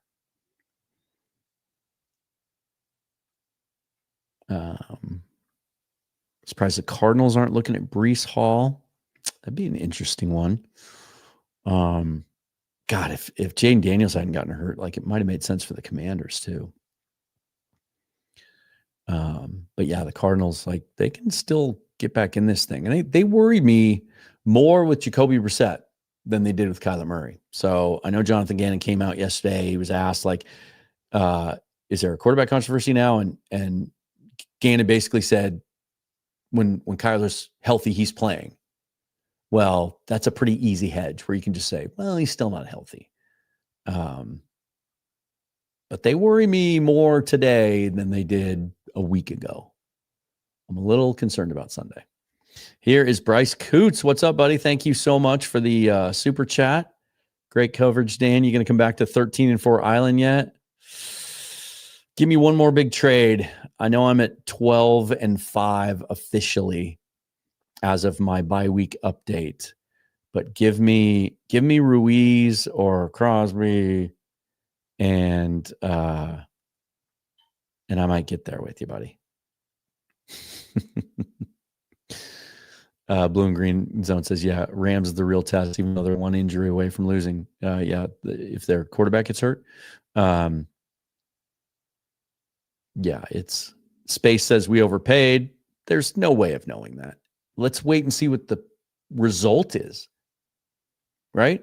If he gets hurt next week and he walks in free agency, then yeah, we didn't do great in that deal. But if he helps us get to the Super Bowl, worth it. Especially if he extends and he's here as part of this offense for the next 3 years, worth it. Can't make that determination yet. Yeah, Josh DeHuman says, if we could have got Ruiz and Crosby, I'd become unhinged. Yeah. That's kind of where I was last night when I went to sleep or tried to go to sleep. It was really tough. Maybe it was because I had visions of sugar plums dancing in my head. And those sugar plums were Cesar Ruiz and Maxx Crosby. Blue and Green Zone says, come on, Seahawks, one more big trade. Johnny says, will Shaheed play on Sunday? I don't see why not. He knows the offense. I would assume he's on his way to Seattle as we speak. The trade is, well, it says pending a physical. I think it's, yeah, as of 1 minute ago. He knows the offense, and yeah, he'll be out there on Sunday. He might only play 20, 30% of the snaps. And I think he'll be returning kicks too. Let's see. They should treat the trade deadline. See, Blue and Green Zone says Schneider on the phone right now. They should treat the trade deadline like they treat the draft and show all the war room cams. That would be. There it is. Misfit says we need a John Schneider war room office cam live streaming today. 100%. That would be awesome. Yeah, John says rumors Seahawks offered the Raiders Reek, Mafe, multiple first-round picks, and a second. That's what I heard as well. Let's see.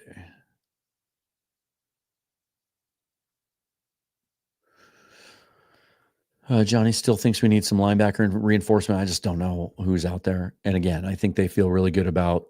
I'll tell you this. I'll share something with you. So you've seen how well Drake Thomas has played. Well, they've spoken just as glowingly about Patrick O'Connell. He would be the next guy up, right? And then there's Chris Paul, the 5th-round pick of the Rams out of Ole Miss, who we claimed on waivers when they tried to sneak him to the practice squad on the cut to 53.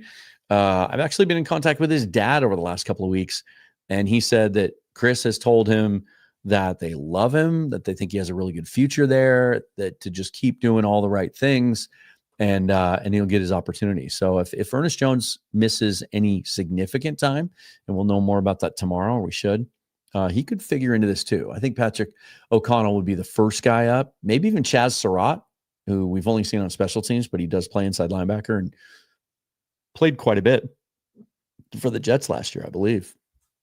He could be a possibility as well. But also they can mix and match in some of their packages too. And actually we saw some of that Sunday night where Nick Emenwari was essentially playing weak side linebacker in like their dime packages. And then you would just probably have Drake Thomas or Knight on the field with him. So there's some of that mixing and matching that can happen as well. Charlie Unicorn says trade deadlines are strip teases. They are indeed. Yeah. It's hard not to get excited when you hear some of these scenarios. Titans have been quiet. King Bomber says Zeitler is my number one target. Again, I was told he doesn't want to play in the Pacific Northwest. At his point in his career, if he gets traded, he might just refuse to report. So that could be part of this.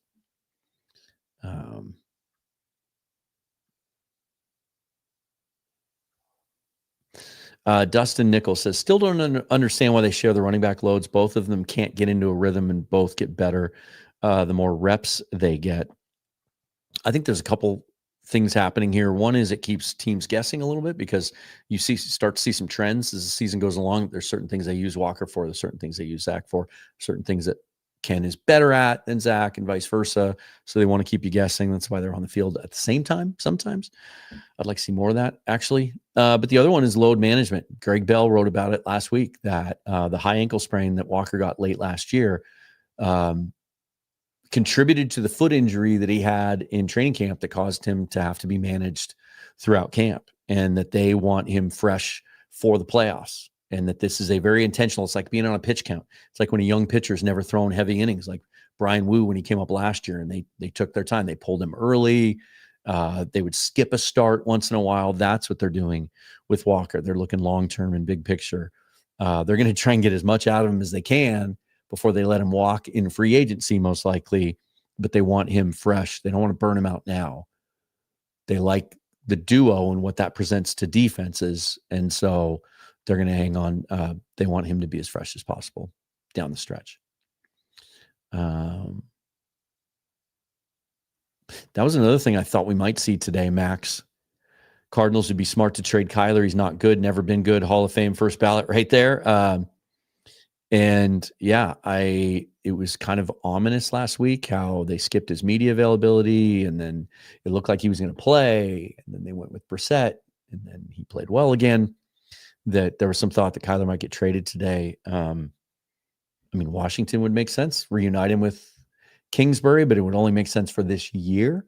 Obviously not long-term with Jaden Daniels there. But yeah, I just don't know if there's a place that fits him right now. The offseason would be when teams make big decisions about their quarterbacks. But I definitely think they're moving on from Kyler this offseason, which is a bummer because I think as long as he's there, we would own them. I'm not right about everything. I don't even know if I'm right about half the stuff that I predict or just, have strong opinions about, but I'm going to pat myself on the back for this one, because when Kyler signed that extension, I never was a Kyler believer from day one. And when he signed that extension, I said on the record, the Cardinals just did a favor to the rest of the NFC West. He just doesn't have it. And he has proven me right.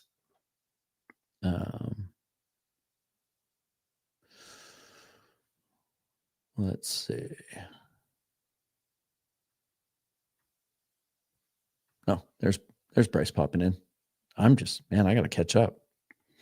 Quinnen would have been nice in Seattle. Yeah, he would have been. I still, I do think it's going to be defensive tackle is going to be something that they're going to be looking pretty hard at next year. Let's see.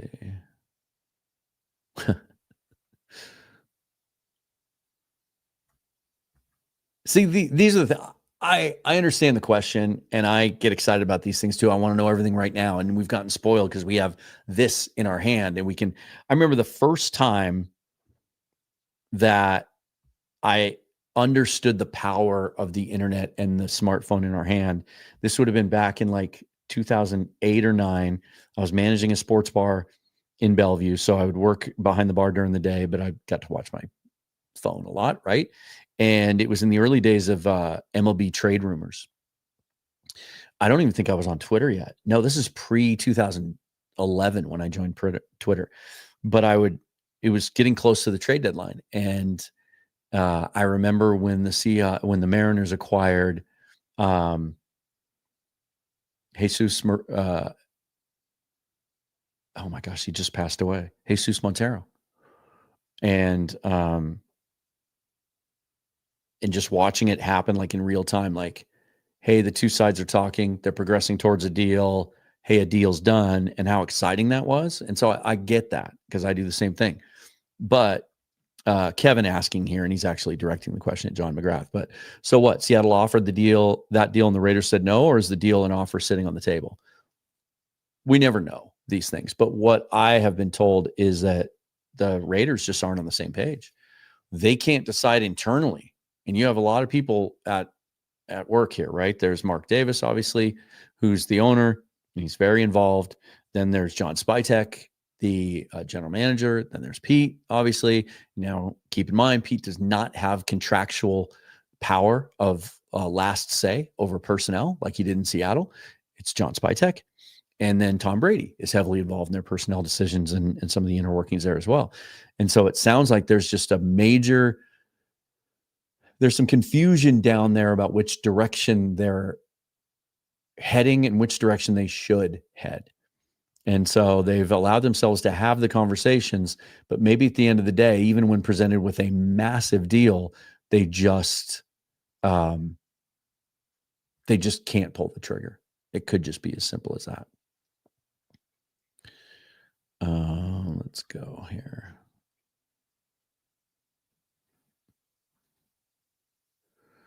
Let's just go all the way down, and then I'll work my way back. So it's pretty easy to get behind on these things. Max says Packers are going to regret the Parsons trade. One-dimensional player, elite pass rusher, and their team is floundering against bad to mid teams like the Panthers and the Browns. Yeah, the thing I didn't like about the Packers trade is they gave up Kenny Clark in it. So you gave up your best interior guy to add to the edge, and I don't think they had really anything in place to kind of make up for that. That is tricky. I think when you look at this team, though, it's different. You look at the Seahawks defense and the young pieces they have in place, and you can absolutely justify adding an elite edge guy to that. And just what Crosby would bring you as far as juice goes, too.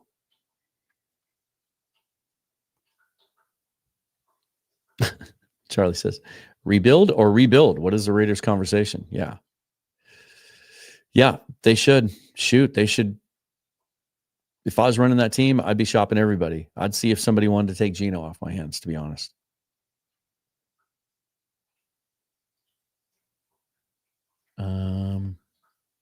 Yeah, maybe the Raiders are still mad that we gave him Geno.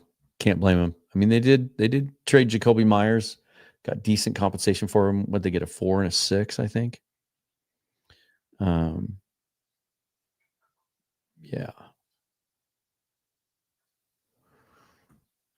Everyone patiently waiting for Maxx Crosby to be traded to Seattle.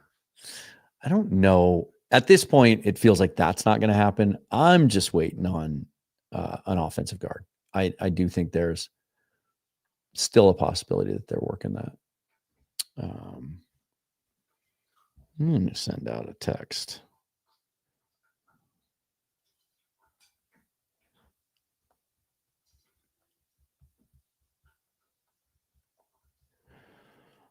Let's see if I get anything back on that.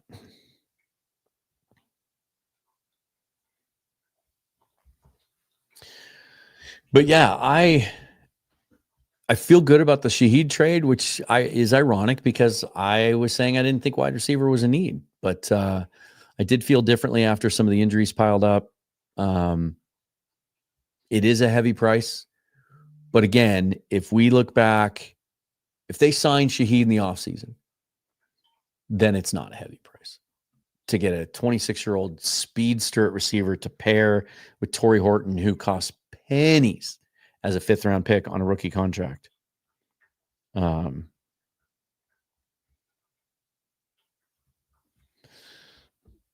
Sounds like, and I may just be about to get a little bit more clarification, but it sounds like any Crosby talks are dead. The Rockman says I would trade a 3rd-rounder for A-Chain, but the Dolphins wouldn't trade him. I'm surprised the Dolphins haven't been more active today. They traded Jalen Phillips, but I would think with where they're at as well, man, I would get what I could. I'm surprised Chubb hasn't been traded. Maybe they tried, and teams just don't want to take on that contract with his injury history. It's hard to tell. I'm surprised the Niners haven't done anything yet either. And that kind of tells me there's some teams out there that I thought would be more active still. And that tells me there might be some things going right up until the deadline. I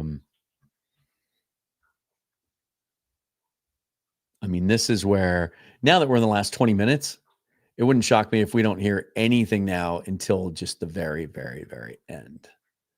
Because if you're a team with a player that's garnering interest, I'd push it for another 10 or 15 minutes, see if you can get a little more.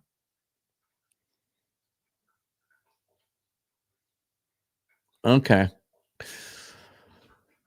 So I won't go into too much detail because I don't want to, it may give my source away, but it sounds like a firm offer was made, and the Seahawks might not be the only team to have made a firm offer, but they made a legitimate firm offer for Crosby. They were considering it. Pete may have been the one to shoot it down, which to me, the fascinating aspect of that is that would indicate to me then that they are going to stick with Pete through this, and not just through the end of the season, but into next year, and try and stabilize that head coaching position and fix some other things. Maybe they move off Chip Kelly and then try to improve the roster in the offseason. But that is really interesting to me. Dylan All, thanks for the super chat. Asked any idea why we haven't seen Olu at center and Sundell at right guard? A couple of reasons. I think Sundell's playing well, and he gets better every week, and I think they really, really like him. And the center, keep in mind, is a very important cog in the Clint Kubiak offense. He calls all the protections, whereas last year with Ryan Grubb, it was on the quarterback. That's why we would see Geno audibling a lot and doing a lot of stuff, and as the play clock wound down. There's a lot on the center's plate, and so there's that aspect to it too. But I think they really like Sundell. Sundell's weakness, and it hasn't been his Achilles heel, he'll get beat by power. His anchor sometimes can't stand up to power, but we'll only see it for a rep here and there. It's not a consistent issue. Teams haven't been able to pick on it. I really like how Sundell's playing. Those weaknesses, if you want to call them that, I feel like there's a better word for it, would be more pronounced at right guard than they would be at center. You can get by with a smaller center, but at right guard, you need a guy that has some power. And I think that's why they've hesitated to do that. And also because Bradford won the right guard job and was playing well. And so they wanted to ride with that. And then once you get into the season, now you want to do that and you want to change two spots at once. That's a little tricky. So I think that's my answer for that. Yeah, I think that's part of it too, Patrick. He works really well with Zabel. I've seen some film breakdowns that Sundell sometimes gets victimized because he has to help out Bradford a little bit, and that they even have to kind of work their protections that way, and that Sundell has to spend a little more time trying to make up for what's happening on his right side than he does on his left side, which is another reason why I want a better guard. So, but yeah, it sounds like the Seahawks went really, really hard for Maxx Crosby, and ultimately came up short because the Raiders just can't decide what they want to do, and they aren't in alignment on how they should proceed. That would be interesting if true, though, because I didn't think Pete had any contractual personnel say.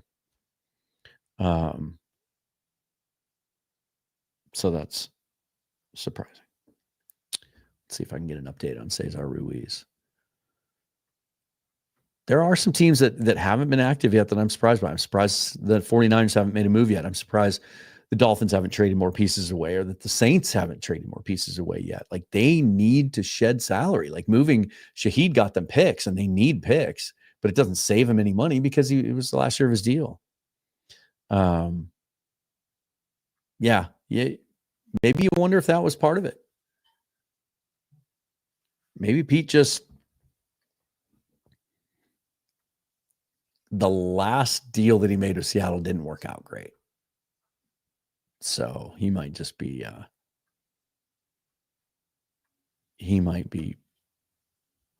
cogging up the wheel a little bit. Rampancy says, Pete giving the front office the middle finger one last time.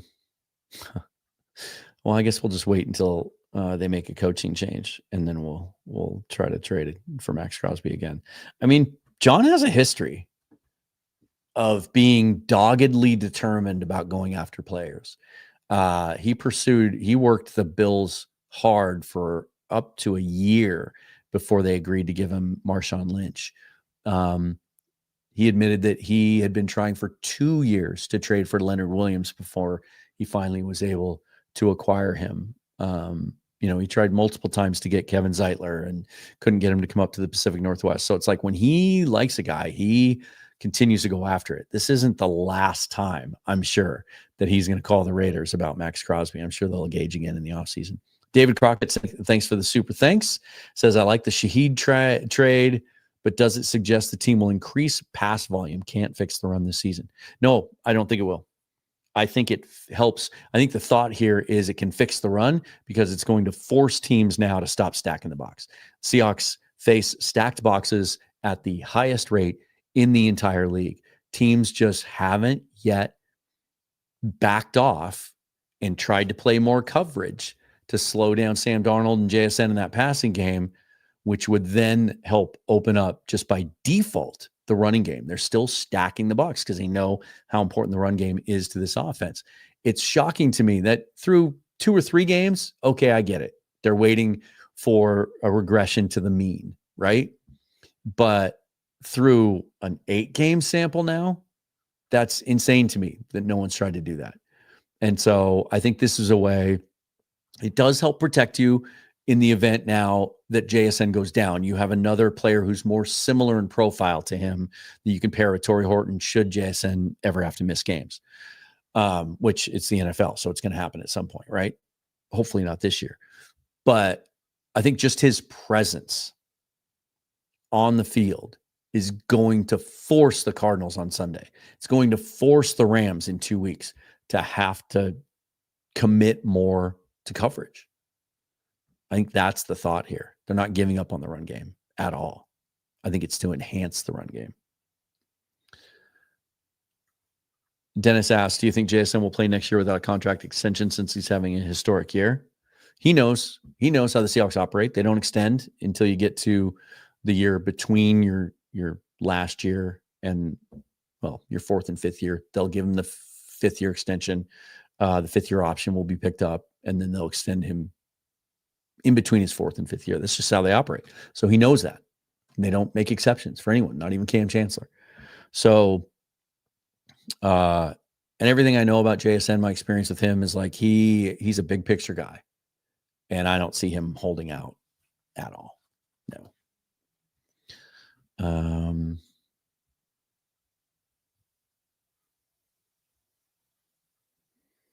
David asks if Seattle will play more 11 personnel.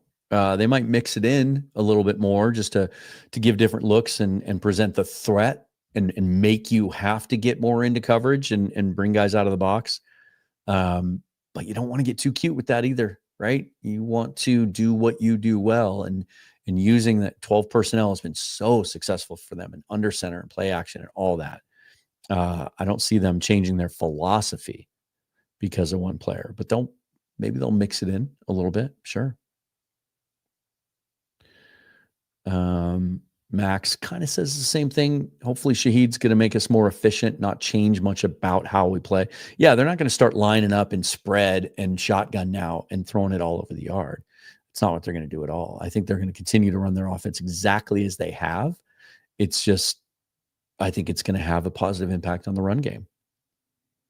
And go ahead and try to bracket JSN, because then I'm going to have 4.340 Torrey Horton and 4.340 Rashid Shaheed running down the field. So, yeah, kudos to all of you who for weeks have been telling me that the team needed this, and I didn't really buy it.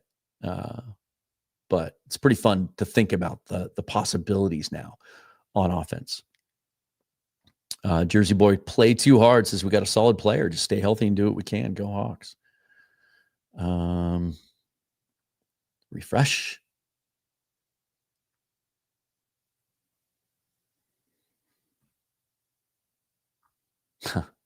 Panthers cut Hendon Hooker as part of 6 practice squad moves. Remember, so many fans wanted us to trade for Hendon Hooker when he was with the Lions. He is just out there now as a free agent. Can't even stay on a practice squad. Let's see. Yeah, this is crazy about the Jets. Like, the thing about teams that usually are bad and stay bad is they can't just Pick a direction and stick with it. Diana Rossini just tweeted, one thought as we wait for the trade deadline to pass. When was the last time a player on his rookie contract inked a big extension and was traded less than 3 months into the following season? If they thought they were at a position as a franchise to where they were looking at a rebuild, why not trade Sauce before you had to pay him all that money? Now you have dead cap hits and everything else. Yeah, you pick up a couple of firsts, though. I guess you can make that argument, though. Like maybe it was worth the cash that they spent and the dead cap hits to get 2 first-round picks. Taker 610, thanks for the super chat. We passed on those 2 inside offensive line guys from Georgia, Tate Ratledge and Jared Wilson for Arroyo and Milroe. Hope we didn't mess up. Do you like the offense? Do you like being 5th in the league in scoring? Do you like scoring 29 points a game and having a franchise quarterback and having Gray Zabel? And, I mean, I get it. Wilson's playing out of position. I think he's playing guard in New England. He's not even playing center. We don't know what their draft grades were on those players. Arroyo looks like a big-time, high-ceiling impact player in this offense and is going to be for years to come. And the story hasn't been written on Milroe yet. Maybe he brings us back a 2nd or 3rd round pick in a couple of years after a couple of outstanding preseasons and some development as a passer. Who knows? But I try not to play that game. Like, do you still lose sleep at night over D. Eskridge instead of Creed Humphrey? Like, at some point, you got to move on.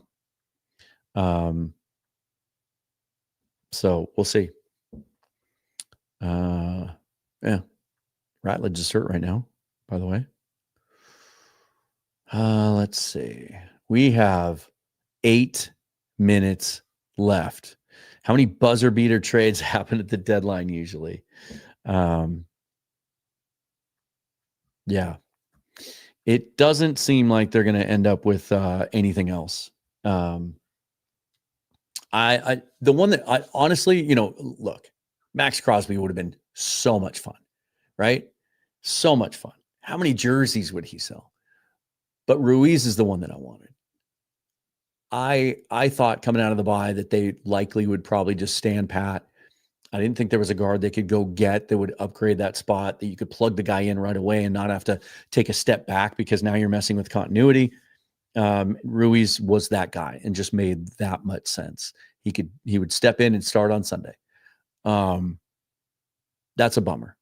If indeed something doesn't happen here in the next 7 minutes, that's the one that bums me out just a little bit. But that's also just getting greedy because, I want to stick with what I've been saying for weeks now, really months. Like, every offensive line in this league has a weak link. They either have a guy that they have to sort of account for in their protections because he's the weakest link, or they have guys hurt.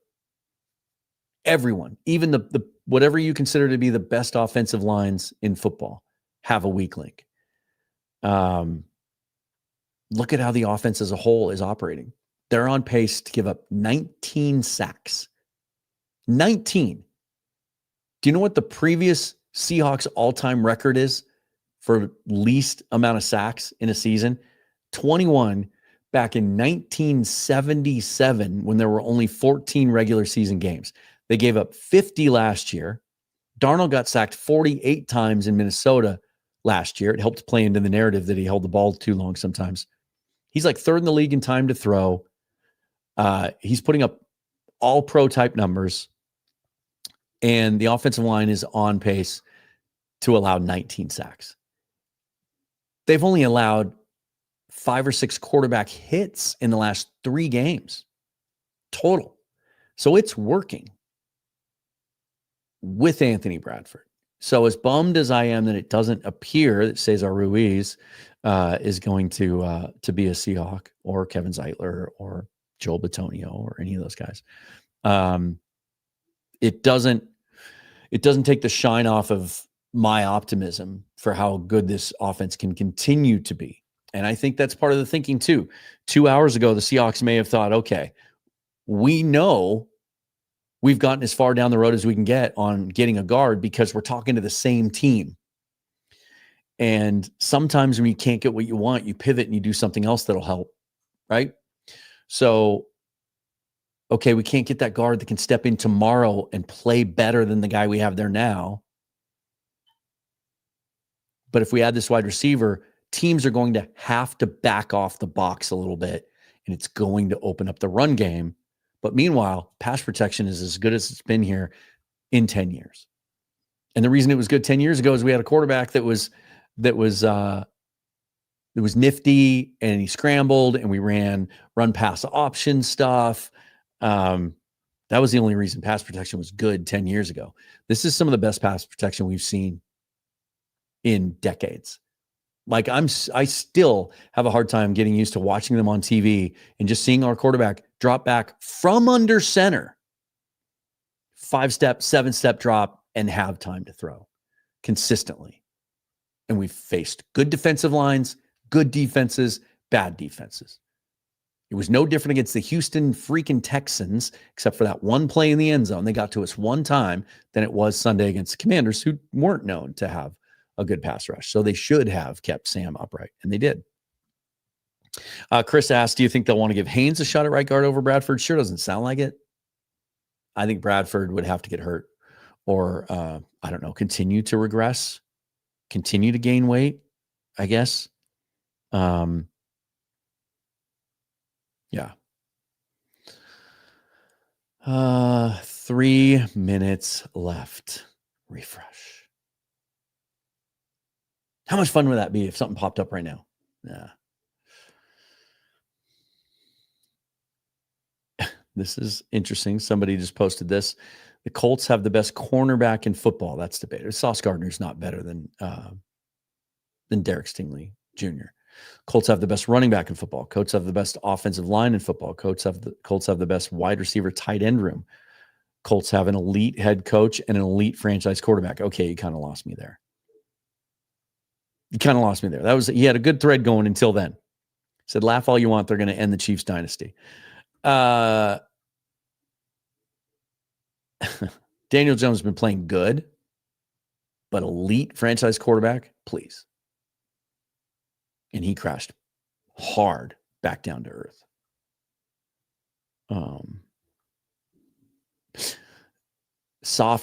Dave Softy Mahler says, I have to think Kupp's injury is more serious than we thought. Why make this deal if not? Totally unrelated. Totally different players. Kupp isn't making teams have to back off and play more coverage. Shaheed is. Completely different players. Kupp isn't returning kicks. Shaheed is.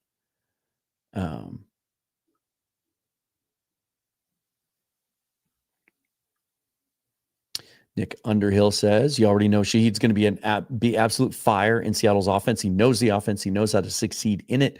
Rebuilding teams have to trade good players if the timeline doesn't meet up. Just facts. These moves are going to hurt. Should hurt. That's from the Saints side of things. Refresh. Oh, the Saints did just trade away an offensive lineman, Trevor Penning, to the Chargers, per source. Interesting. Penning had been playing guard. I think that's an indicator that they're hanging on to Cesar Ruiz. That's a bummer.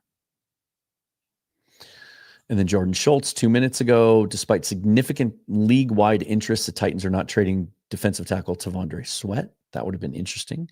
Pair him again, reunite him with Byron Murphy. That would have been cool.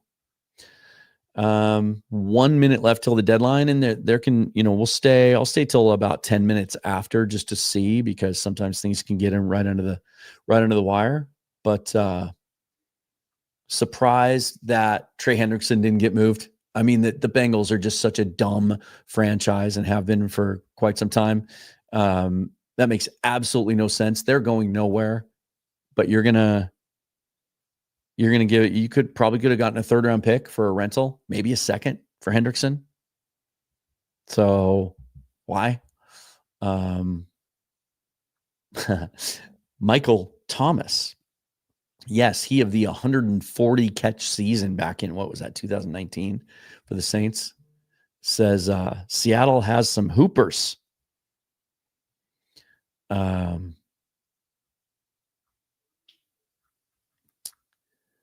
Yeah, it's a bummer. I really wanted Ruiz. That's the one I would have gotten super excited about. All right. So I'll do this to wrap up. Let's look at the positives.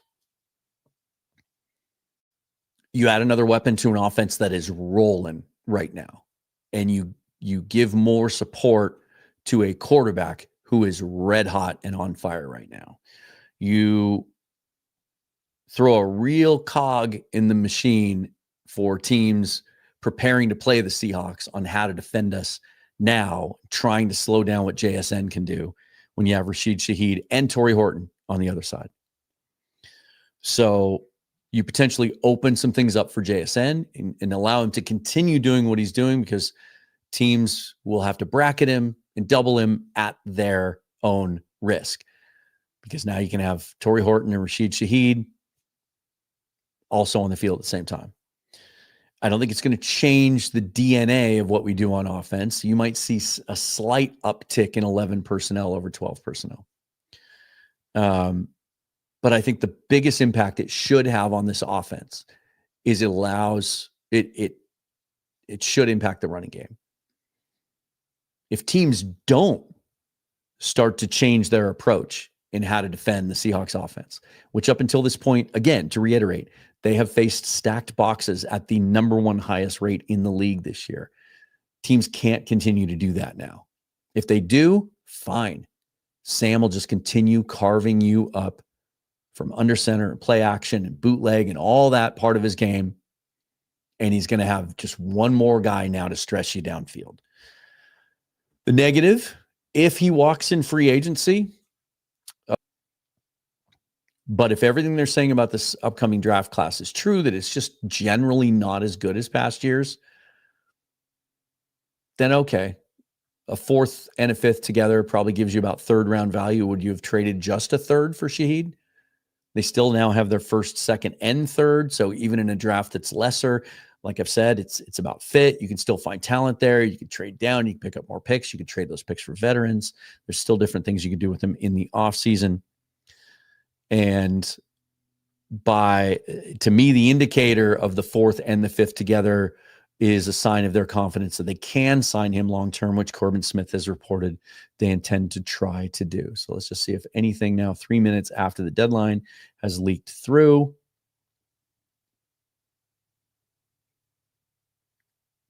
So yeah, Ian Rappaport is saying that Shaheed was the Seahawks' number one target. Yeah, it looks like that's it.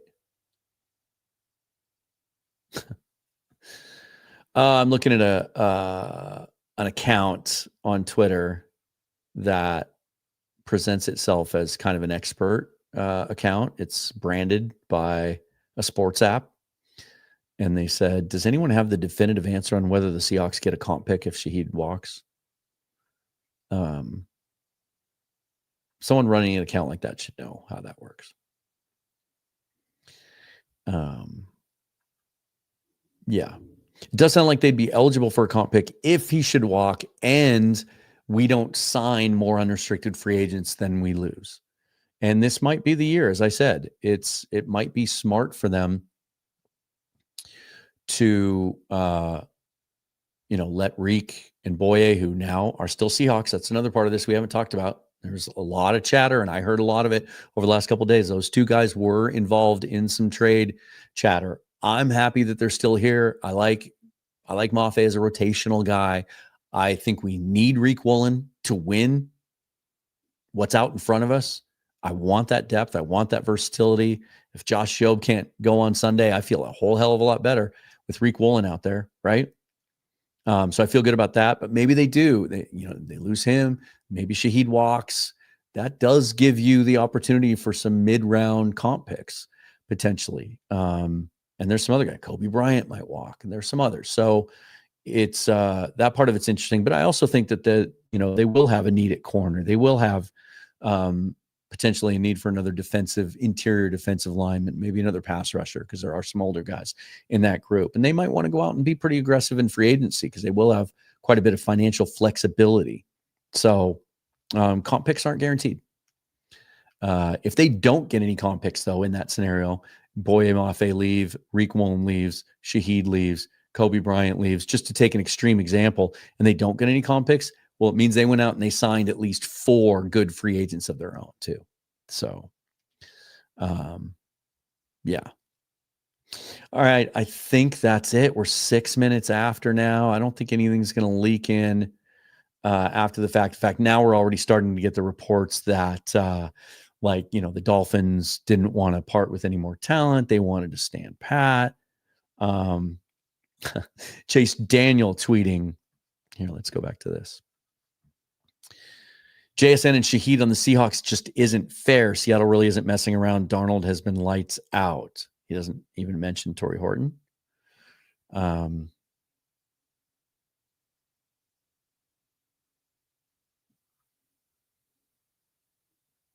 Hail Mary Sports says 4th and a 5th to. Oh no, that's from the other side, saying it's a steal for the Saints. Nick Underhill, that's solid value for Shaheed. From the other side again.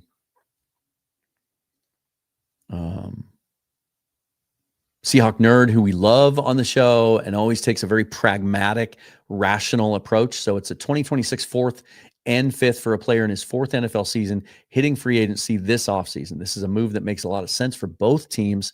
Seattle has recently gotten thin at wide receiver because of injuries to Cooper Kupp, Tariq Young, and Jake Bobo.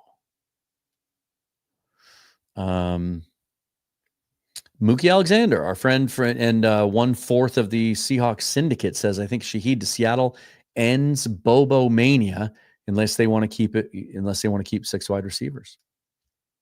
Interesting as well. Well, you probably just sent Cody White back down.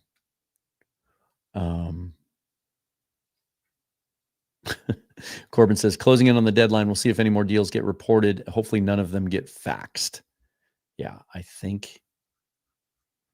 Yeah, that is it. Bummed that we didn't get Cesar Ruiz. Got excited about the possibility of Maxx Crosby and to a lesser extent even Myles Garrett. And then I had heard that Bradley Chubb might have been a fallback, but it sounds like the Dolphins just didn't want to do that.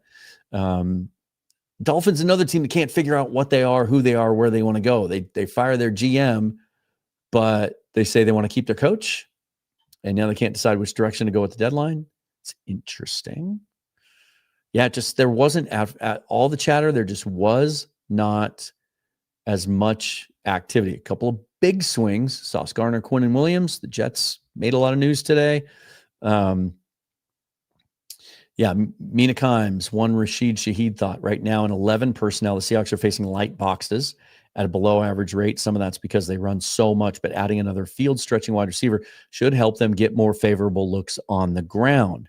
I also think defenses are going to stop playing as much single high against them, and they need to be able to run the ball when dared to down the stretch.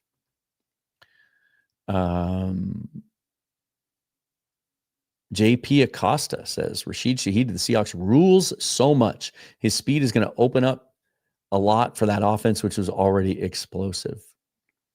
Sounds like the Titans got multiple offers for Jeffrey Simmons today, but didn't pull the trigger on any of them. So there was a lot of talk today. Not a lot got done. And I think you look at it this way as well, as it pertains to the Seahawks. 49ers didn't go out and get better. They didn't get a Trey Hendrickson. They didn't get a Bradley Chubb or a Jermaine Johnson or a Maxx Crosby or a Myles. Yeah, they didn't, and they could have, and they probably should have. They went out and got Keon White, and then Mykel Williams, a very similar profile player, got hurt and he's out for the year. So that's an even swap there. You know, they didn't come out ahead on that deal, I don't think, and they had to give up 2 picks to get Keon White. Kyle from South Park, thanks for the super chat. Another W is at San Francisco and LA didn't get a big fish. Exactly. I don't think the Rams needed one. Goodness, I think they're pretty balanced. They got their corner, although Roger McCreary doesn't exactly strike fear into my heart as a coverage guy. There's Bryce again. Thanks for the super chat, buddy. Seattle not making a move at linebacker might be a positive sign for Jones' health. I do take that into account. I think they would have been, if they thought that Jones was going to have to go on IR or, God forbid, miss the rest of the season, which McDonald said from the end of that game, they don't see as a possibility. I think they would have, they could have outbid the Cowboys for Logan Wilson. Certainly could have thrown a player and a sixth at him. He went for a seventh, right? Yeah, and John McGrath says, no moves by our division rivals is great news. One last refresh. Nothing snuck through at the end. 11 minutes now. Our buddy Jake Ellenbogen says, I'm totally fine with the Rams standing pat. Only reason I would make a move is because the 2026 class isn't that great, and I would cash in by acquiring Brian Thomas Jr. Little surprised that the Jags didn't trade Thomas after picking up Jacoby Myers. It's kind of a weird thing they have there. I know they just put Travis Hunter on the trade or injury reserve, though. Yeah. That is it, you guys. How do we feel? How do we feel about Rashid Shaheed? I will say it again. If anyone wants to say, I told you so to me, they certainly are entitled to, because of all the needs and the possibilities out there to add to this team at the deadline. I thought receiver didn't make a lot of sense, but then Cooper Kupp got hurt. Bobo got hurt. Tariq Young gets placed on injury reserve. And teams just refuse to back off when defending us and not stacking the box. So I'm excited to see what happens. And if they can get him locked up, if they can sign him, pull another John Schneider special. He's so good at this. He's done it 2 years in a row now with Leonard Williams and Ernest Jones. Give up quite a bit for a guy on the last year of his deal, because you're confident in the type of person he is as well as the player. And then when you get him in the building, get him exposed to this culture, and we know he's a fit in this offense because he's had experience in it with these coaches, that maybe they just picked up a long-term wide receiver and they're as set as any team in the league. If they should do that, they would be as set as any team in the entire league long-term at receiver. So that's a lot of fun. It'll certainly give us something to watch for on Sunday and discuss. So for the rest of the day, I think I'll just do some short pieces. I'll get some short content out there. I'll write this up on Substack. Again, if you're on Patreon, I'll have an exclusive video for you guys later tonight. Maybe I'll even do my first Patreon only live. But that's what that website's for right there. Northwest Forever, nwforever.com. Go check out Patreon. Guys, it's $10 for everything. Every video I produce without the YouTube ads inserted, every audio podcast, all my Substack articles. You get involved in the Discord. You can vote on show topics, exclusive bonus material, everything under one roof. And we can do the film breakdowns over there. And so that comes into play with Bryce Coots. We're going to be shooting another shooting. I say that like I'm still in television 30 years ago. We're going to be recording another edition of the Hawks Film Lab. We took the bye week off, but we're going to take a look at that first half that Sam Darnold had. And with Bryce's coaching knowledge, we're going to break down every single one of those passes that he threw in the first half and how he went about doing that. We can show the All-22 on Patreon, so check that out. All the other ways that you can support me as a full-time independent content creator, listen, link down below in the description. But the best way, subscribe to the channel. It's the best way to let YouTube know that other people should watch this content as well. And if you're an audio listener, I don't say this often enough. If you listen on Spotify, leave a rating if you would.